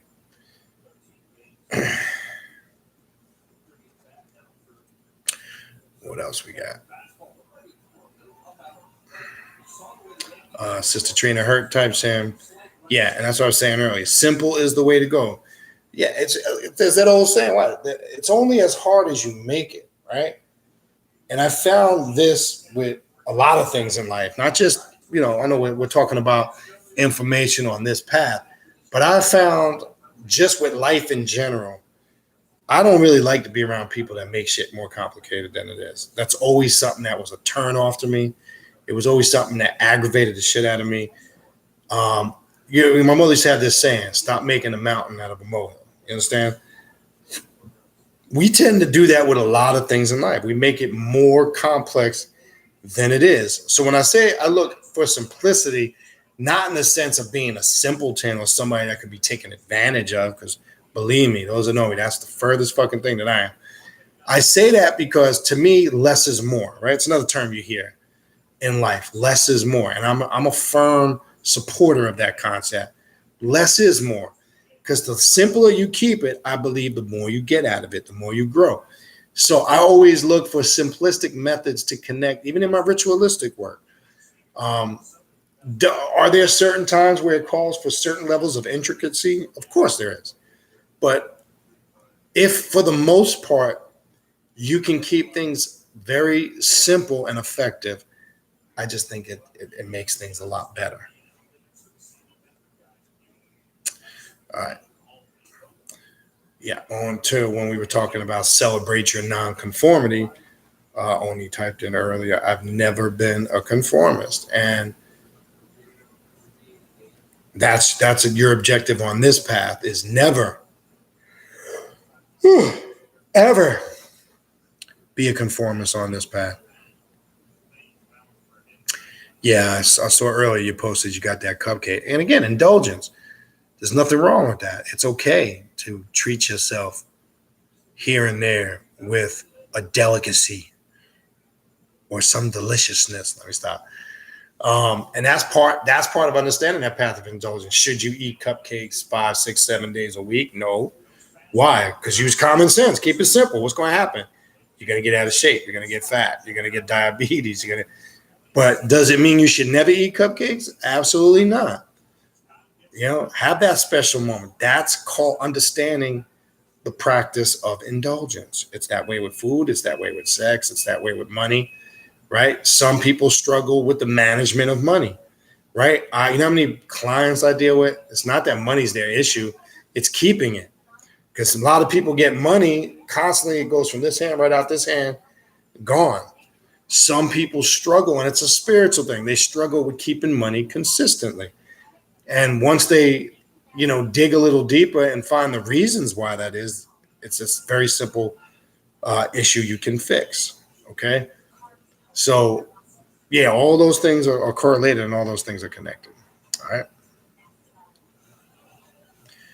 Stray Panther typing. So the current is connected to the DNA. Yes, it is, because most definitely when the aspect of current of the dead with your ancestral and spirit guides, that most definitely, because the root of it is most definitely connected to the DNA. But remember, the first excerpt I read from that book, it was talking about the current or energy permeates through everything in the universe. You understand? Everything. What does it mean when it says everything? You can see a reflection of it in nature. You can see a reflection of it connected in your DNA. You can see a reflection of it in symbols, sigils, objects. So it's talking how the energy or the current of the energy is embodied in every aspect of our life, mentally, emotionally, spiritually, and physically. And but though, as you say, there is a part of it, of this current that is, or the root of it is connected to your DNA. When we deal with the veneration of the spirits of the dead or ancestors or ego or whatever title you want to give it. So, yes. Kyle Gibson back out there for the top of the 6th inning. Yeah, only types. And there's actually a Odu and Ifa called Ofun Ika that states the witches can manipulate RNA and DNA of humans if they are too weak and mentally to pick up on it. Yeah. And a lot of systems, that can happen. So yes, you definitely can't be somebody, and that's why I said earlier, you must be a critical thinker. You must be somebody of a strong mental fortitude. If you have a weak mind and a weak mental fortitude, you are subjected to being taken advantage of on a multitude of levels. So definitely. Sister Sonia types in something good. Conforming works my nerves. From a child, I never liked conforming. Always added my own flair to shit. And that's why I was saying earlier, just think how boring this world would be if everybody did the same shit. If everybody agreed on the same stuff. If there was no different perspectives. It's if somebody dressed the same way every day. Then your uniqueness wouldn't even exist. You wouldn't be unique on any level. You'd be a byproduct of yourself. That's my whole point. That's what I'm talking about. Look at that on this path and how that applies in the sense we're nonconformists, meaning we don't do things just because everybody is doing it. We're nonconformists because we're going to express ourselves how best we see fit and how it's going to be in line and conducive with the path to self-mastery that we're laying out for ourselves. So again, that's why I was saying earlier, you must be a critical thinker. Very important.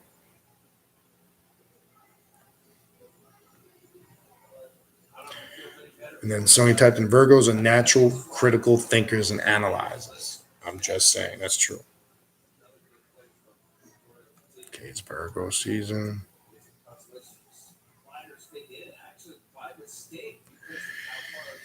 Yeah. I have my father's, as I'm sitting here looking at him, I have my father's ashes right here to my left with his picture and his shrine. So when he types in, so are you and I necromancers since we have our parents' urns in our possession? That is a form of necromancy. I have specific rituals I just do for my father and mother, specifically.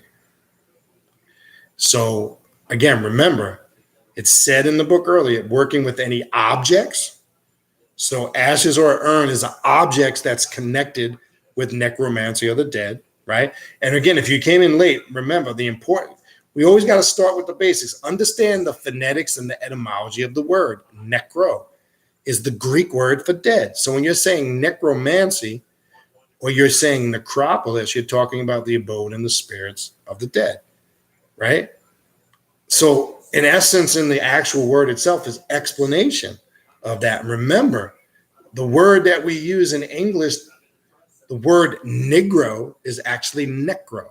So when all these years, racist people have been calling people that are melanites or melanated beings, calling them Negroes, they were confessing right then and there that you were the true gods incarnated in human form. You were those you were those spirits from the abode of the necropolis incarnated in human form, right? You remember that movie years ago, that old black and white movie, The Spook That Sat Behind the Door, right? And that was a term they used to use way back in the day in the 60s and even prior to that, when racism and segregation was running prevalent, they used to call black people spooks, right? And they made that movie, The Spook Who Sat Behind the Door. So what they were really telling you in their ignorance of trying to be sarcastic and insulting, they were also conveying that they knew who and what you were. You understand? So understand the etymology and the phonetics of words and understand where did the origin of these things come from. So, because I don't think some people do, they just simple basic research on the surface. That's what I mean. Sometimes in the very simplicity of things, you get a lot of results and resolutions. But sometimes we bypass that and we want to get all deep. Because again, the purpose of doing this video, like I said earlier, I'm talking about more so the people that may not be familiar, right? For people that may not be familiar, okay? When you hear necromancy,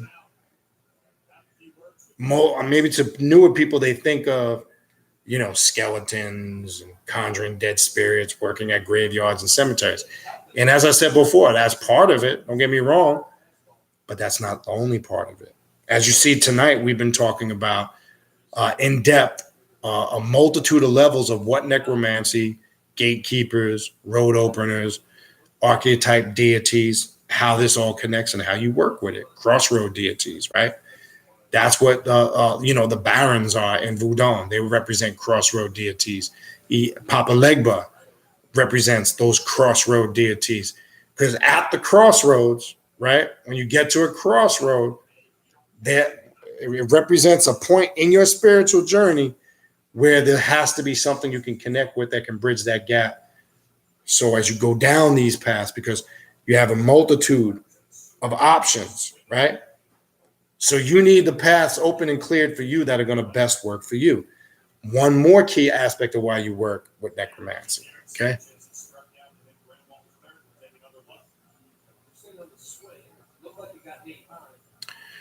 This is a good question from Oni. How can you know if you inherited witch or warlock power from your ancestors? Okay. And any question in lines or in regards to that, it's not really something you can put into words. One, it's something you feel.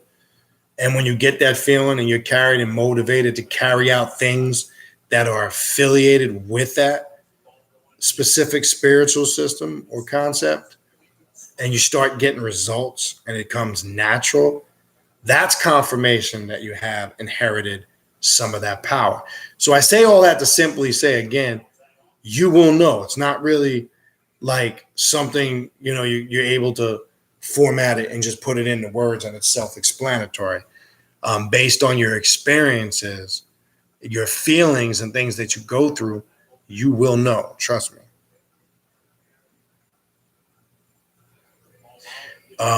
Yes, that's another good point, Ronnie. Dreaming of the dead is sort of channeling the ancestors. That's necromancy as well. Yes.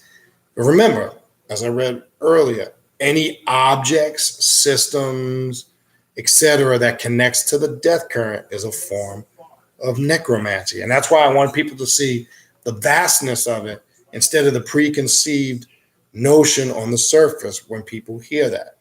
So yes, that would be a form of necromancy.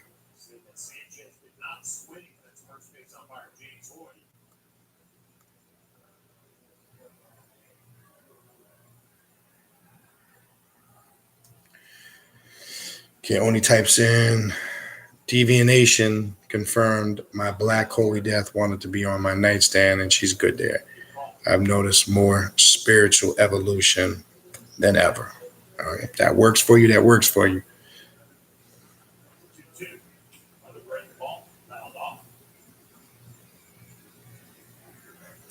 Tarek, ultimate of all things, we change of centuries, and also maybe that was a spell checker, but I think I understand what you're saying.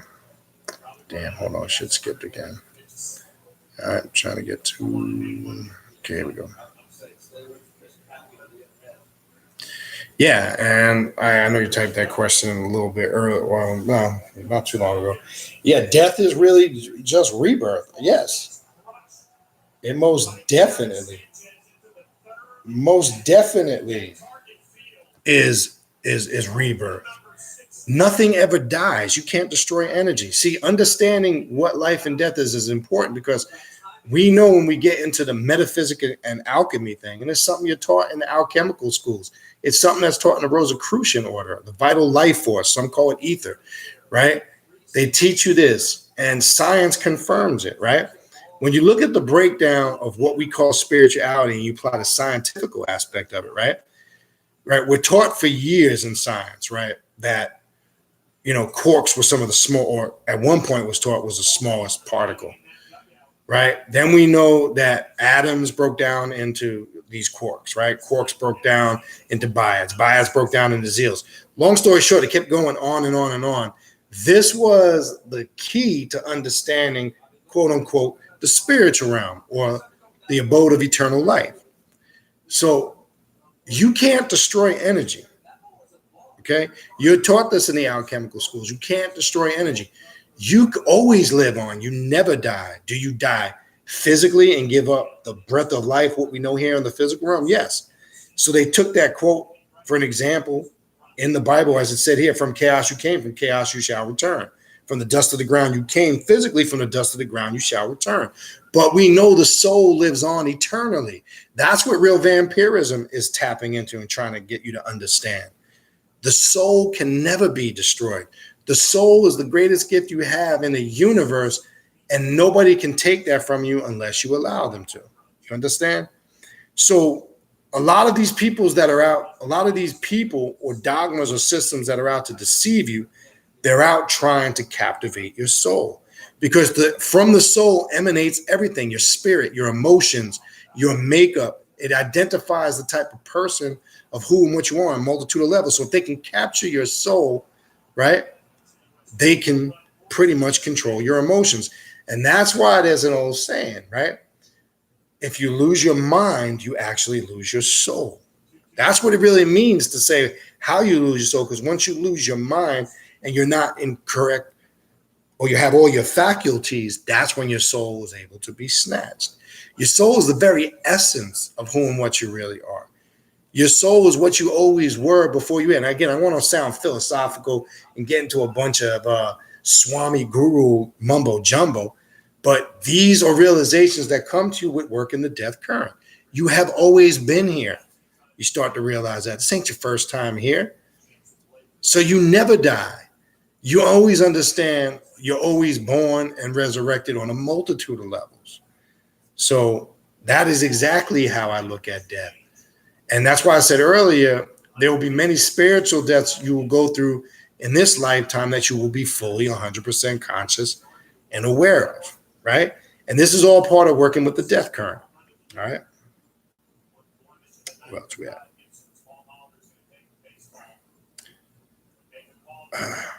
Okay, and this is a good question.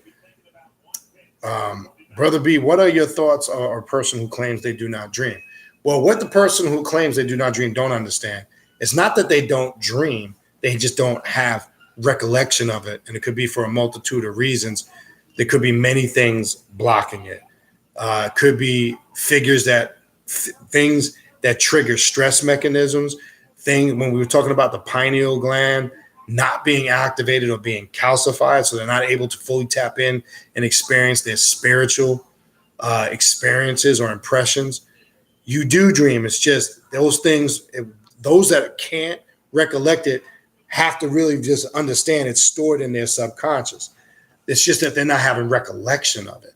Because anytime you reach that alpha state and you get into the natural biorhythms of the planet when you fall asleep, you separate from your body, whether you're aware of it or not. Every night you go to sleep, you travel the spiritual realm and return to your body and resurrect every morning. That's a fact. So when you're in a dream state, whether you're conscious of it or not, and you're aware of your dreams, you are astrally traveling to a certain extent because you are having a OBE, out of body experience. Now, sometimes when you really tap in and break the barrier, it becomes more intense to the point where you can actually look down, see yourself, or have other experiences like or similar. So my answer to that question, and I kind of went into that because there's a little bit more depth. My answer to that question would be they're just not having recollection of those dreams. But once they're conscious in that alpha state and the body starts to just line in sequence with the natural biorhythms of the planet, and they have attained that state of sleep or slumber, trust me, they're having some spiritual impressions. They're just, again, not able to recollect it.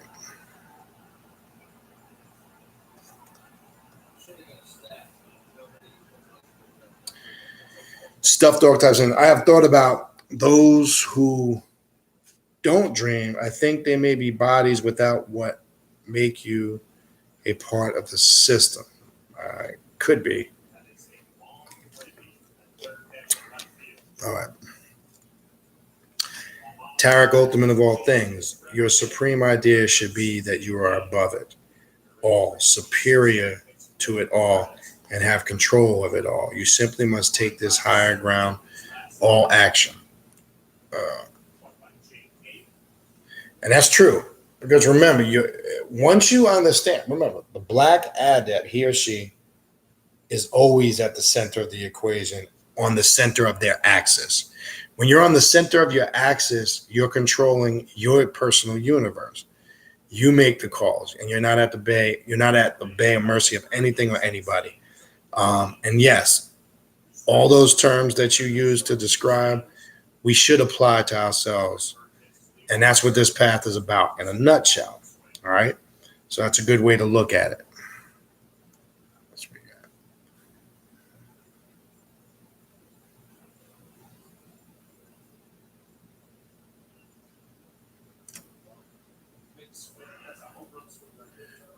Wesley Snipe typing. Anyone know a good money spell? Yeah, there's many money spells you could do. It just depends on what system you want to do. But here's a simple one that's actually very effective, and I've given this to several people in personal consultations. One thing that's good to do before you do a money spell, just in my opinion, they have many different prosperity or money baths you can create. Get the bases and then be creative and add whatever you want to add to it. So I'm going to get this one out real quick. One, obviously, green and gold candles when working candle money magic or candle spells for money magic. I prefer to use gold. I think it's more effective. Green is what most people will tell you, but I prefer to simply use gold. Okay. And one thing you can do is get you a what they call a small mojo bag or a drawstring bag. And for that, I usually like to get green or black. Get you 7 pennies, a small white dish, put the 7 pennies on a dish, cover the dish with a black cloth. Take the gold candle, okay? Put the gold candle on top of the black dish. Before you put the gold candle on the black dish, anoint it with some type of money oil, okay? And charge it up for your intent. Now, how I like to work money magic or money spells, I just focus on consistency. I don't petition anything specific. Now, you don't have to do it like that. You can do it for something specific. It's just my methodology. Once you charge that candle up and anoint it with any type of money or prosperity oil that you can get in any occult store, you go ahead and put that candle on top of that dish. Let that candle completely burn out. When that candle completely burns out, you go ahead and take those 7 pennies and put them in that drawstring bag and anoint that bag with that money prosperity oil and keep that on your person at all times. You can recharge that bag the same methodology whenever you see fit. It's something that I've been doing for a while. It's very simple. It's very consistent. I'd recommend that you take the candle, put it in a brown paper bag and its remnants and take it to a crossroad and discard it. Very effective ritual. Something that I've actually kind of created from a couple different things over the years.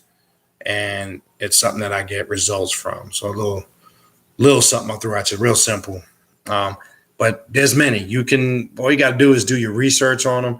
But what I like to do again, there's a way you can even charge owls when you're taking amulets. I'm sorry. Take a ring or a talisman or something. When you take a prosperity bath, trust me when I tell you this. Wherever you're going to be in the bath, take whatever amulet or something that you wear the most, right? And place it to the right of you. So if you're sitting in the bathtub doing a prosperity bath, or one of your favorite rings or amulets, put it to the right of you. Because what you also do when you're taking those prosperity baths, you're charging up that amulet to also draw that type of energy that you're working with. I'll typically do that with my pentagram ring or my skull ring. So I like to add that extra added flair to it. I will take a spiritual prosperity bath too before I actually go into the actual ritual or spell. So just a little something to throw out there. All right.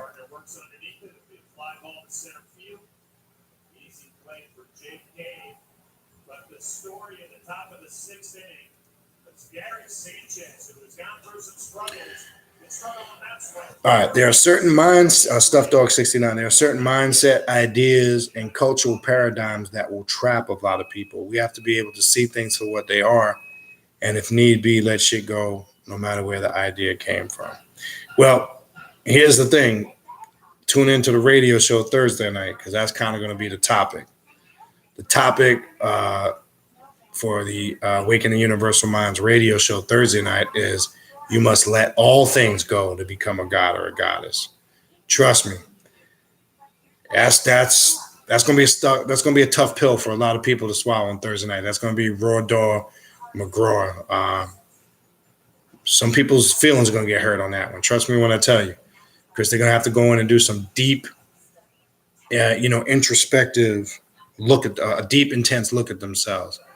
But I'll elaborate, or we're gonna get into a little bit more of that on Thursday. That's gonna be the topic, literally. Okay.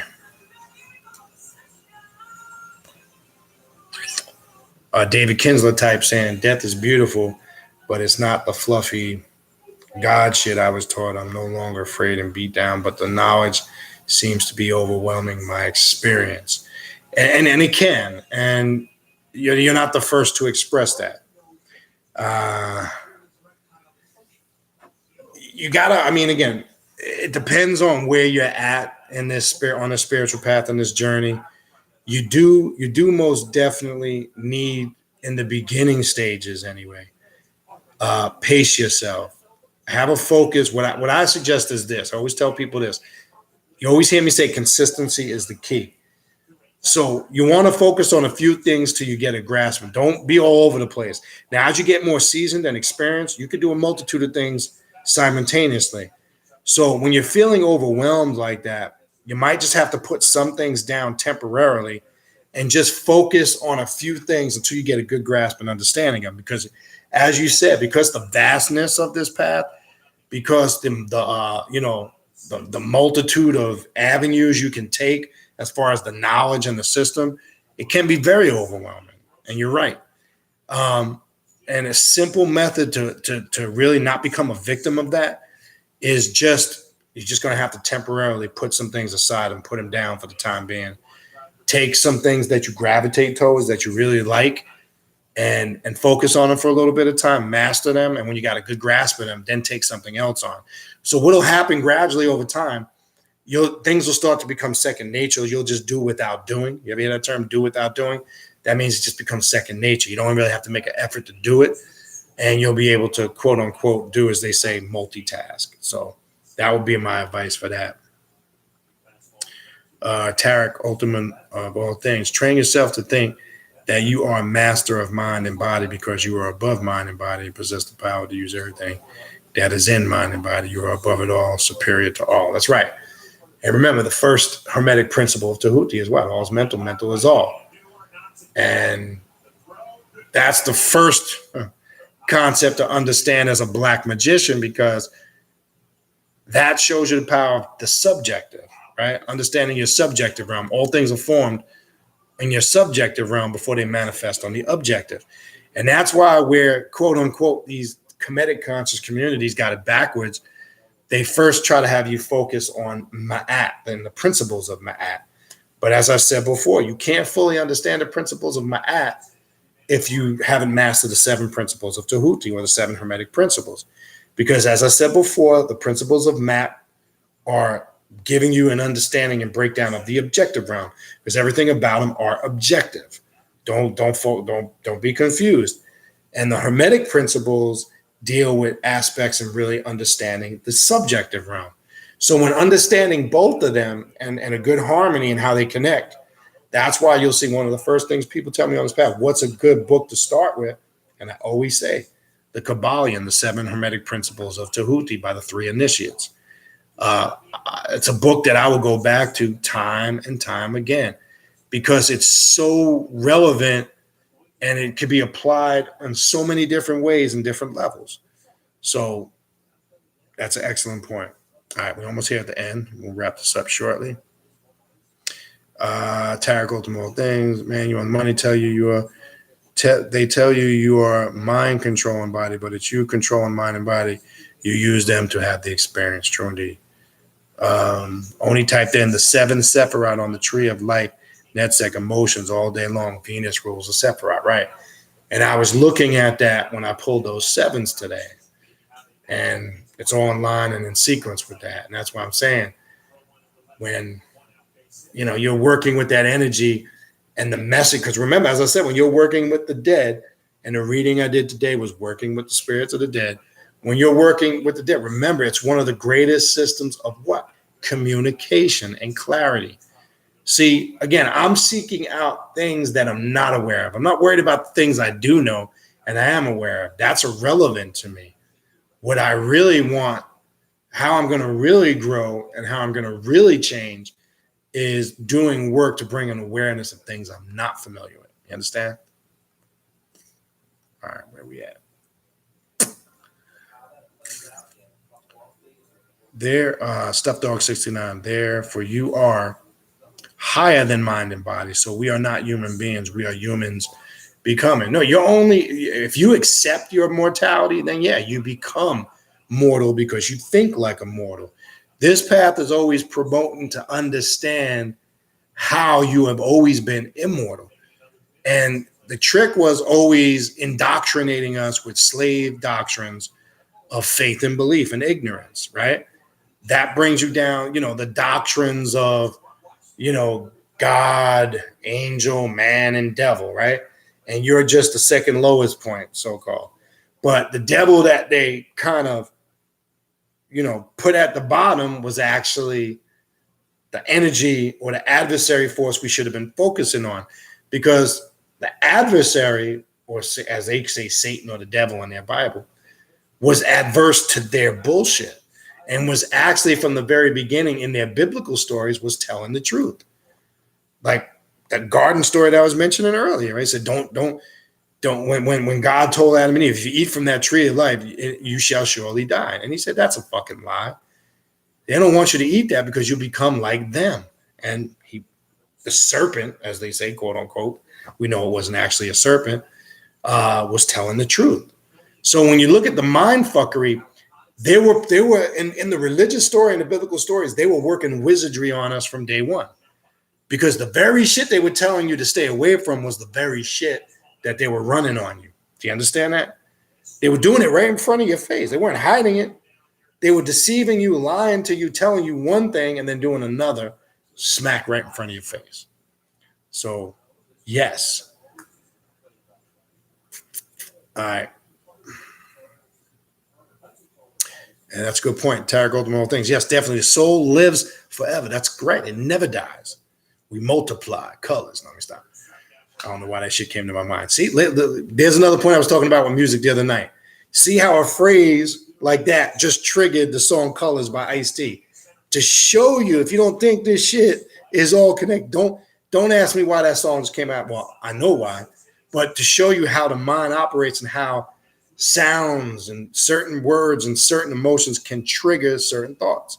So when I'm reading that, when I'm reading that, and then that came to my mind that the soul never dies. For some reason, I heard the beat from Colors Ice-T.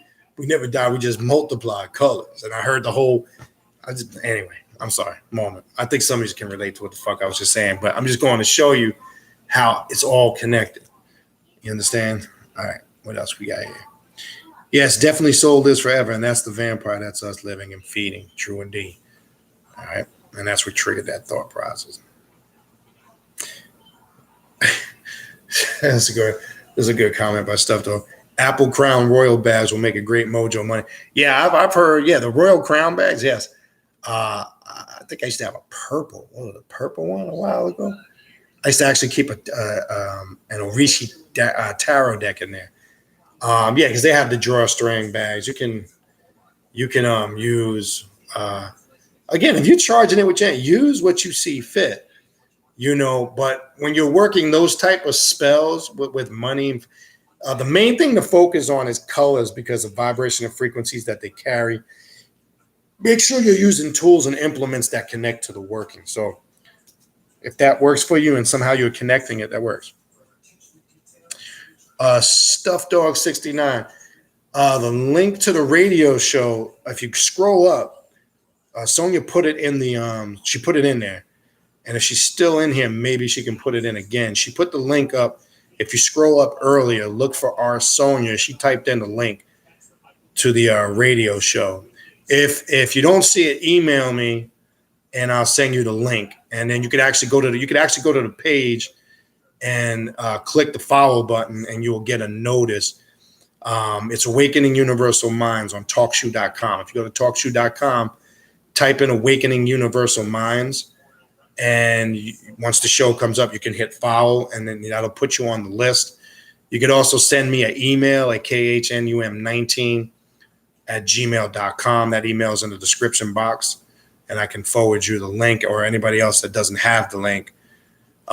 We can send it to you. I know we started sending it out today.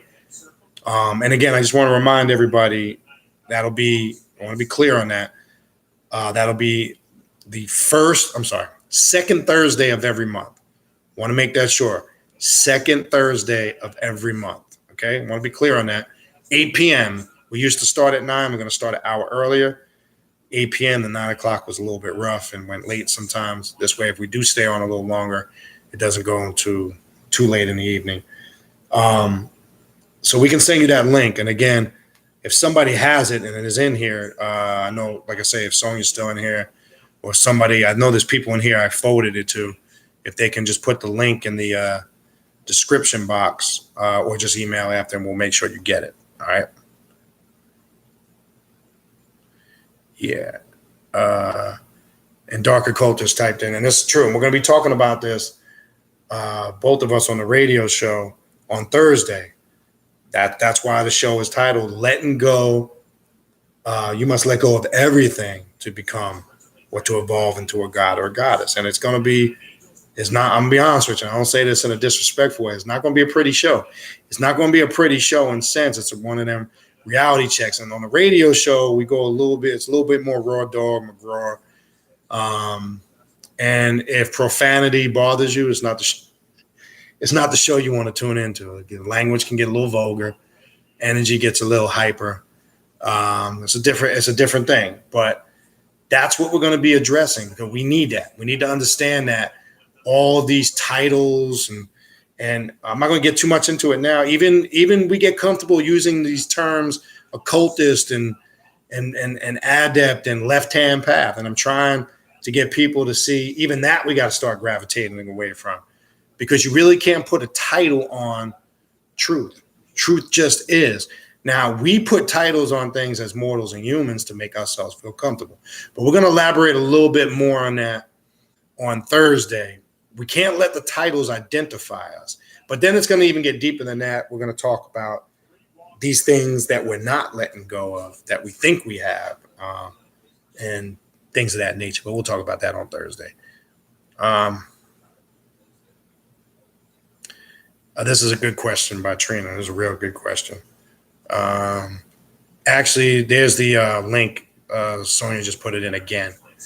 So you see the link right there for those that are looking for the link. If you scroll down right there, if you're at the end of towards the bottom of the chat at 10:20, right below Trina Hertz comment, you'll see Sonia has the link there. Our Sonia, and she has the link to the talk show right there. She had posted it. So if you just copy that link and paste it, you'll be able. All you gotta do is click that on 8 o'clock on Thursday evening, and that'll take you right into the room. And understand how the show works. You could actually physically call into the show, so you actually can talk to us.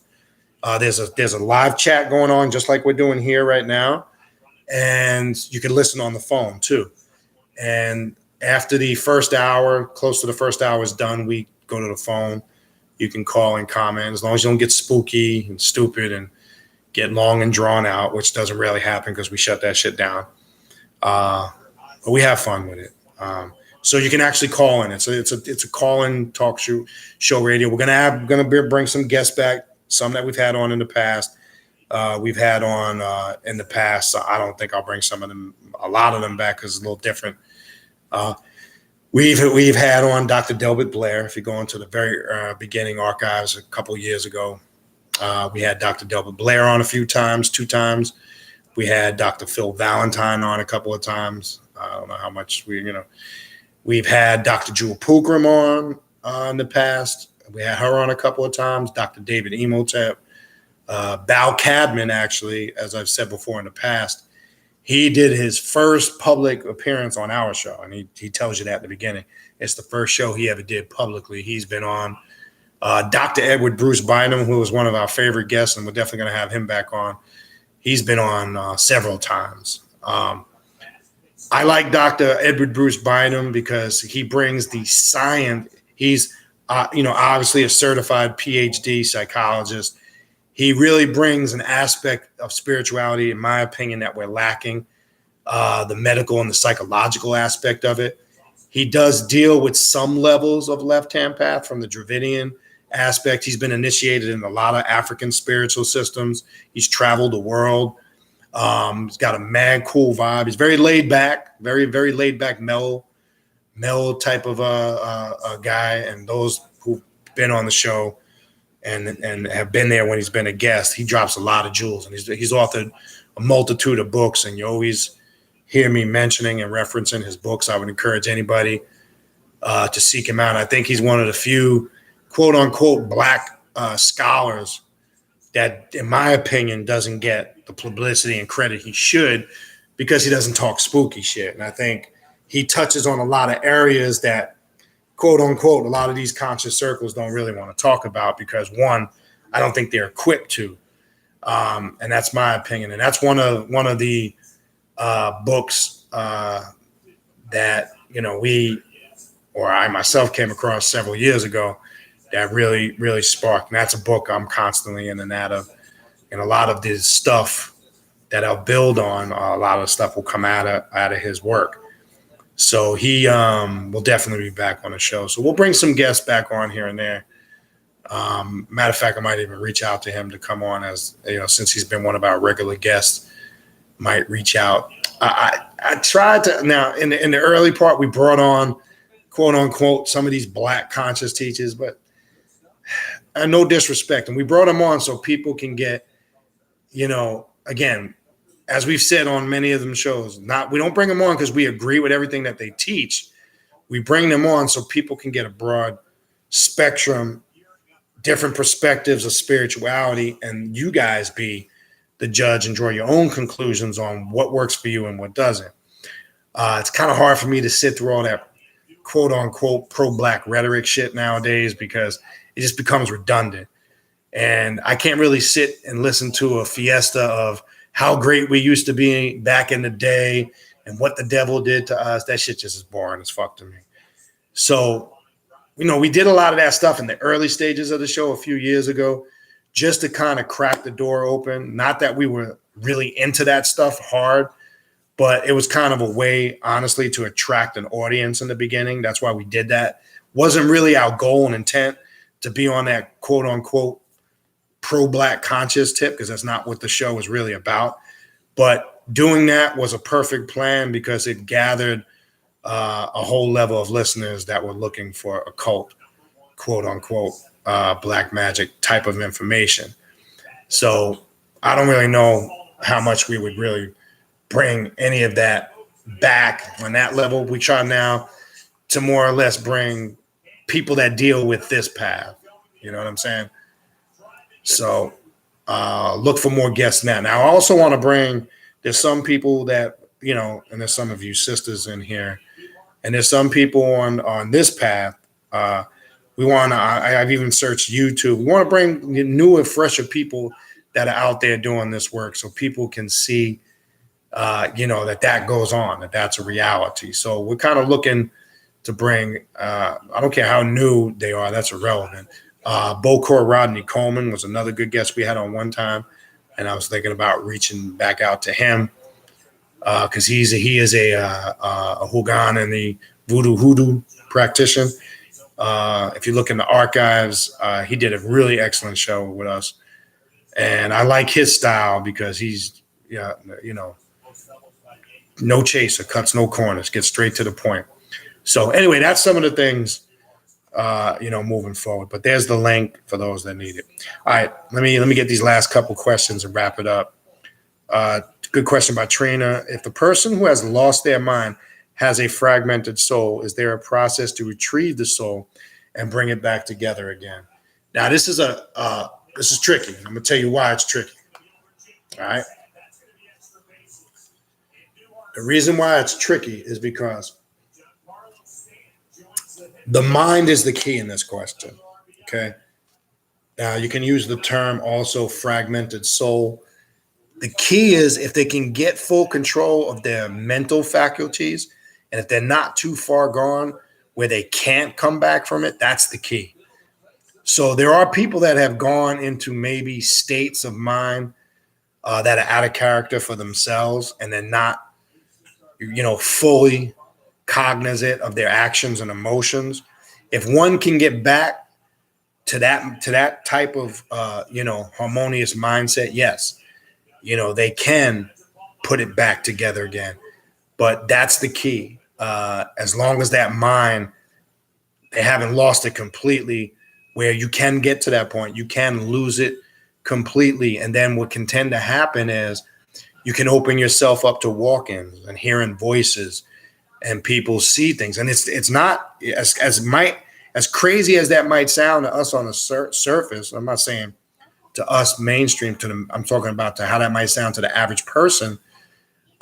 Those people are really hearing voices. They are seeing things, because what's happened is when we say opening themselves up to walk-ins with energy and spirits that they're not able to simulate and put into perspective. So they start seeing things and hearing things and having experiences. The medical profession, unfortunately, classifies that as being insane or not mentally sound. Some people just go completely, out to right field with that. I'm not going to say left field, but right field. And yes, there are cases where you can't come back at all if you've lost complete control of the mind. Now, there are people that have come back to that, whether it's through natural methods, herbs, and other forms of discipline, because synthetics and drugs, synthetic drugs and prescriptions aren't going to do it, because all those synthetic drugs, especially to a person that's a melanite or has melanin, it actually damages their melanin, and it makes the sick disease process even work. Anything that's artificial is detrimental to your neuromelanin as well as your neuromelanin. So it can induce heavier states of what they call schizophrenia and psychosis. And that's all those drugs do, is mask and cover that up. So if it's an individual that has lost their minds and they're in a mental institution and they're doping them up with drugs, unfortunately, it might be hard for that individual to completely come back. Okay. If it's somebody that's having what you would call a moment or a relapse, and some of us have been close to that or have had, those are usually the people that tend to come back from that successfully and strong. So long story short, it really depends on the situation and the scenario, but that's a really good question. And it's funny you bring that up, because that's one of the things Dr. Edward Bruce Bynum focuses on in his book, Dark Light Consciousness. He has a whole section on there, and it's importance of being in sound mind, in sound body. He talks about that in reference to practicing Tantra. He talks about it in some left-hand practices that he's familiar with the Dravidian or the Hindu culture, because he's actually been over to some of the temples in Bali in India, and initiated and participated in some of those spiritual practices. But being a clinical psychologist at Boston University to this day, has his own, still a very well-known psychologist, I might add. He focuses on a lot of that stuff. And I think that is missing to me on a important level, quote unquote, in this whole spiritual conscious community thing. I think we don't focus on that. And that was one of the things that intrigued us to get him on as a guest after reading his book, because I felt people needed to hear this. You should always do a stock or an inventory of that. We all like to think we got it all together, but unfortunately, that's not a reality. But that's an excellent question. So hopefully that helps, pushes you in the right direction. All right. Tarek, Ultimate of All Things, Billionaire's Secret of Occult Magic by S. Robert, good book, PDF for money. Yes, I do actually have that. I have that on my Kindle, actually. Okay, Tarek, Ultimate of All Things.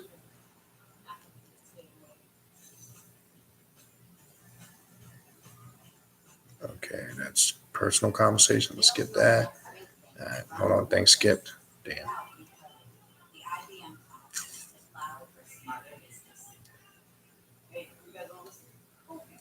Bear with me. Things skipped on me. I don't know why shit does that shit when you get down towards the. All right, what else we got here? Okay, I see Sonya put the link in there again. I think I'm here. If I skip something, I apologize. I might have. All right. Only types in spirit sex with old dead lovers' thoughts. You going in on that level. Nothing wrong with it. I would just say be clear on your intent with it. I could see connecting with that because when doing that, you might be connecting with a certain emotion or energy that was very productive for you at that time. Because when you're doing that type of work, it can be very productive if you format it based on that. Now, I would be careful if it was out of just pure lust because you could become a host for that lustful type of work, if you understand what I'm saying. But can be very productive.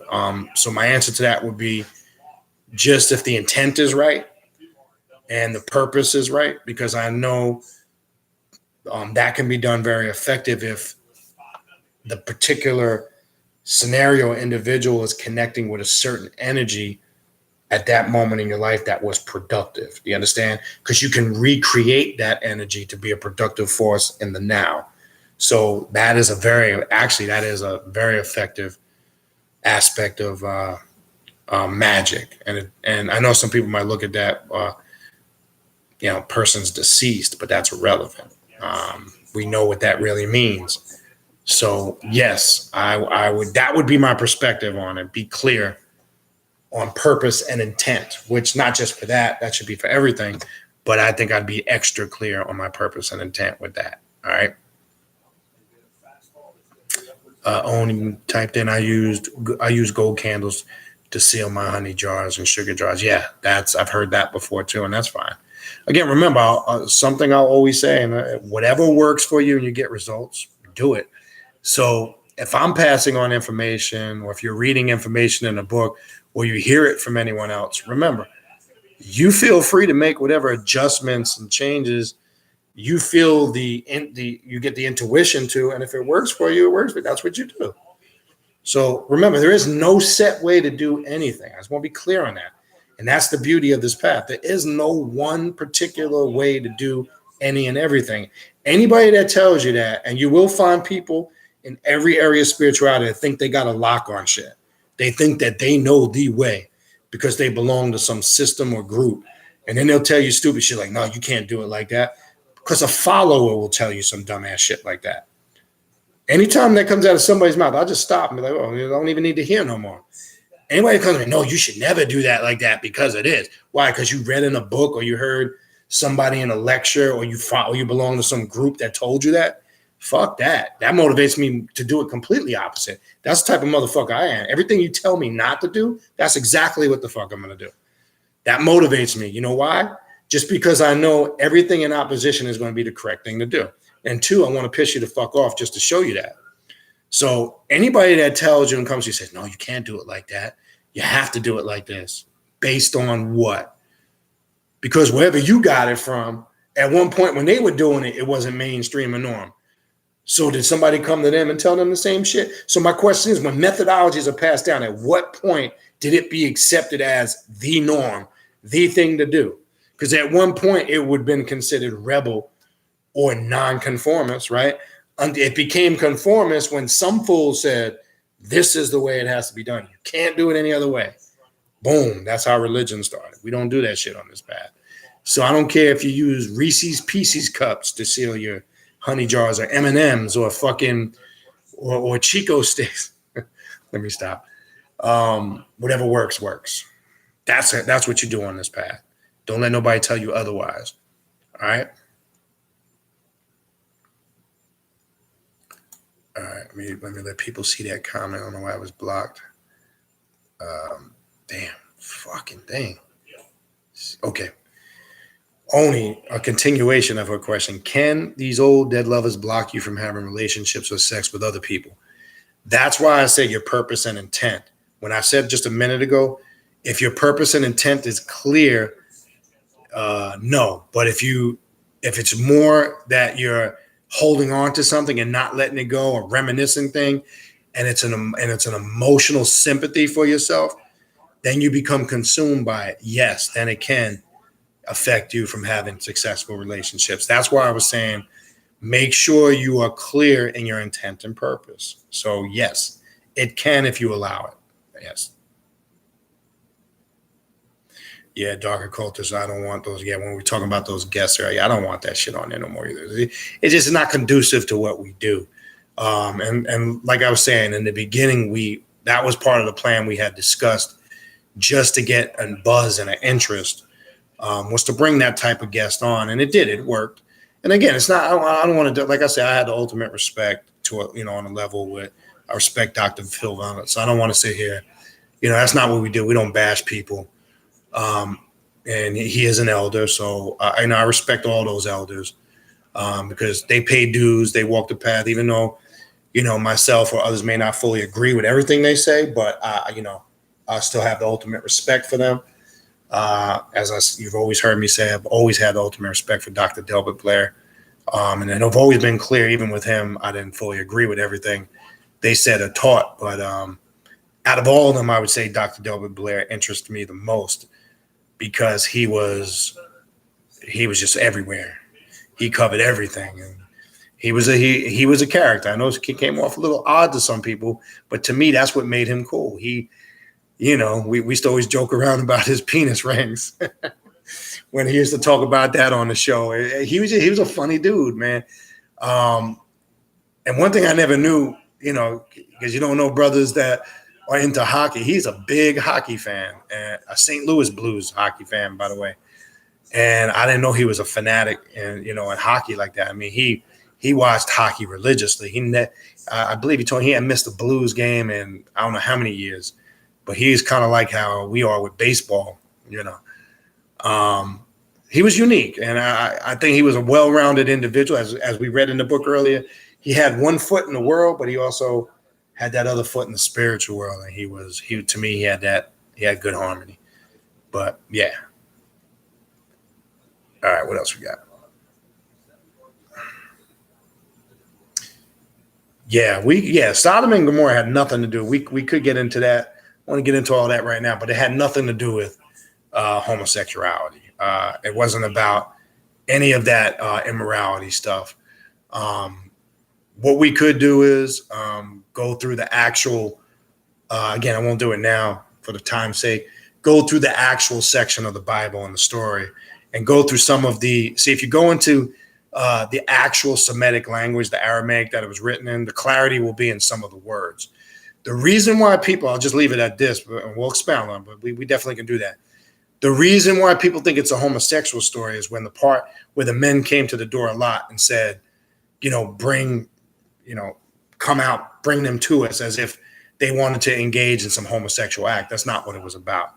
But yeah, we'll get into that. There was a more esoteric hidden truth to that story. And you go on to say, Kabbalah sound going by the fallen version of the lights of Tohu, intense and single-minded divine energies that cannot be confined to vessels and cannot coexist with one another. Yeah, there is more of an intent, but again, that's religious people have used that story to justify and condemn their hatred for homosexuality, unfortunately. But yeah, that's something we could definitely possibly touch on down the road. I don't want to get into that'd be a little bit too in depth right now.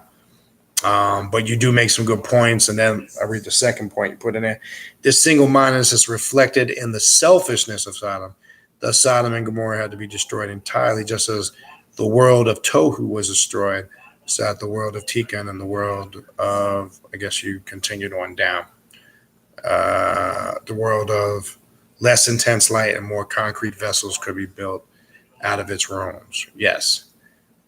So there's a lot of different breakdowns on that smash that whole homosexual ridiculousness. All right, almost here. Prince Yababa, man, you way late, dude.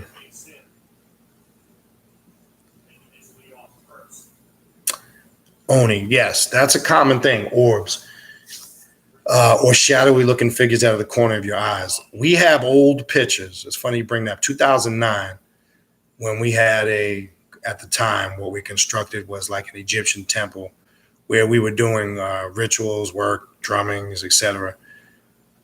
We took a series of pictures, actual pictures, weren't on cell phones. We had them developed. And in all the pictures, you see all those little orbs that you're talking about. And it was right after we did ritualistic work. I still have these pictures to this day, have held on to them. When you see those orbs, right, or shadowy figures, when I was talking about vital life force and us being beings of light and energy, the Rosicrucian order refers to it as vital life force / ether or energy, right? You're just seeing those spirits in energy form. That's all it is. Now, shadowy figures out of the corner of your eyes, we've all experienced that, whether we're out and about doing ritualistic work, or you might just be sitting down watching TV. And it's funny you bring that up. Not to sound spooky, as I've sat here doing this show 3-4 times out of the corner of my left eye. If you see me looking away all the time, that's why I'm doing it, because I'm seeing stuff out of the corner of my eyes while I'm sitting here doing the show. So it's a very natural occurring phenomenon to any individual that does consistent work. It's just something you become accustomed to. It becomes normal. Because remember, I was talking about earlier, when you break the barrier of connecting to those spiritual planes, it's just always at the very tip of your fingers. And it just becomes norm. So that's something that'll be a regular occurrence. And I know you do a lot of work in that area of deviation. So when you're working with a lot of deviation, know that it's very important you keep your space consecrated, because you're like a gateway or a porthole to let those energies come and go. So you'll notice people, not just that people that do divination see it, but they tend to experience it a little bit more than people that don't. Okay.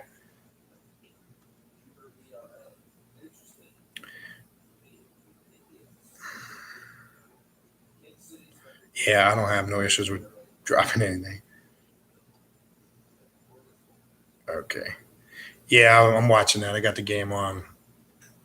Smash. Smash, another one. Nah, it's caught. Boo, no baseball. Stop hating. Stop hating. All right. I don't hate on baseball. All right. I think we at the bottom.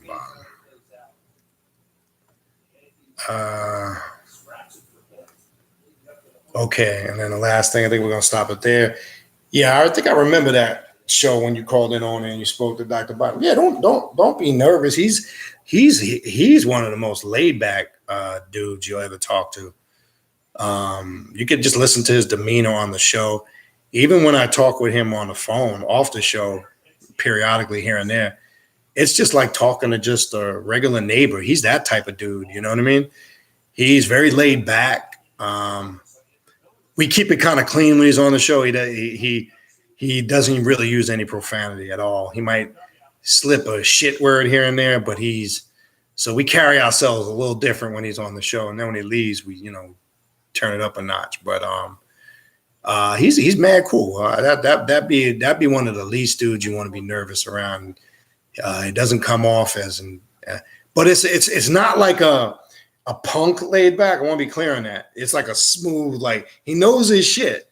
That's just his persona. He's more just mellow, and he can come a little monotonous when he talks, monotonous, and it can become, it can lull you a little bit, but he's mad cool.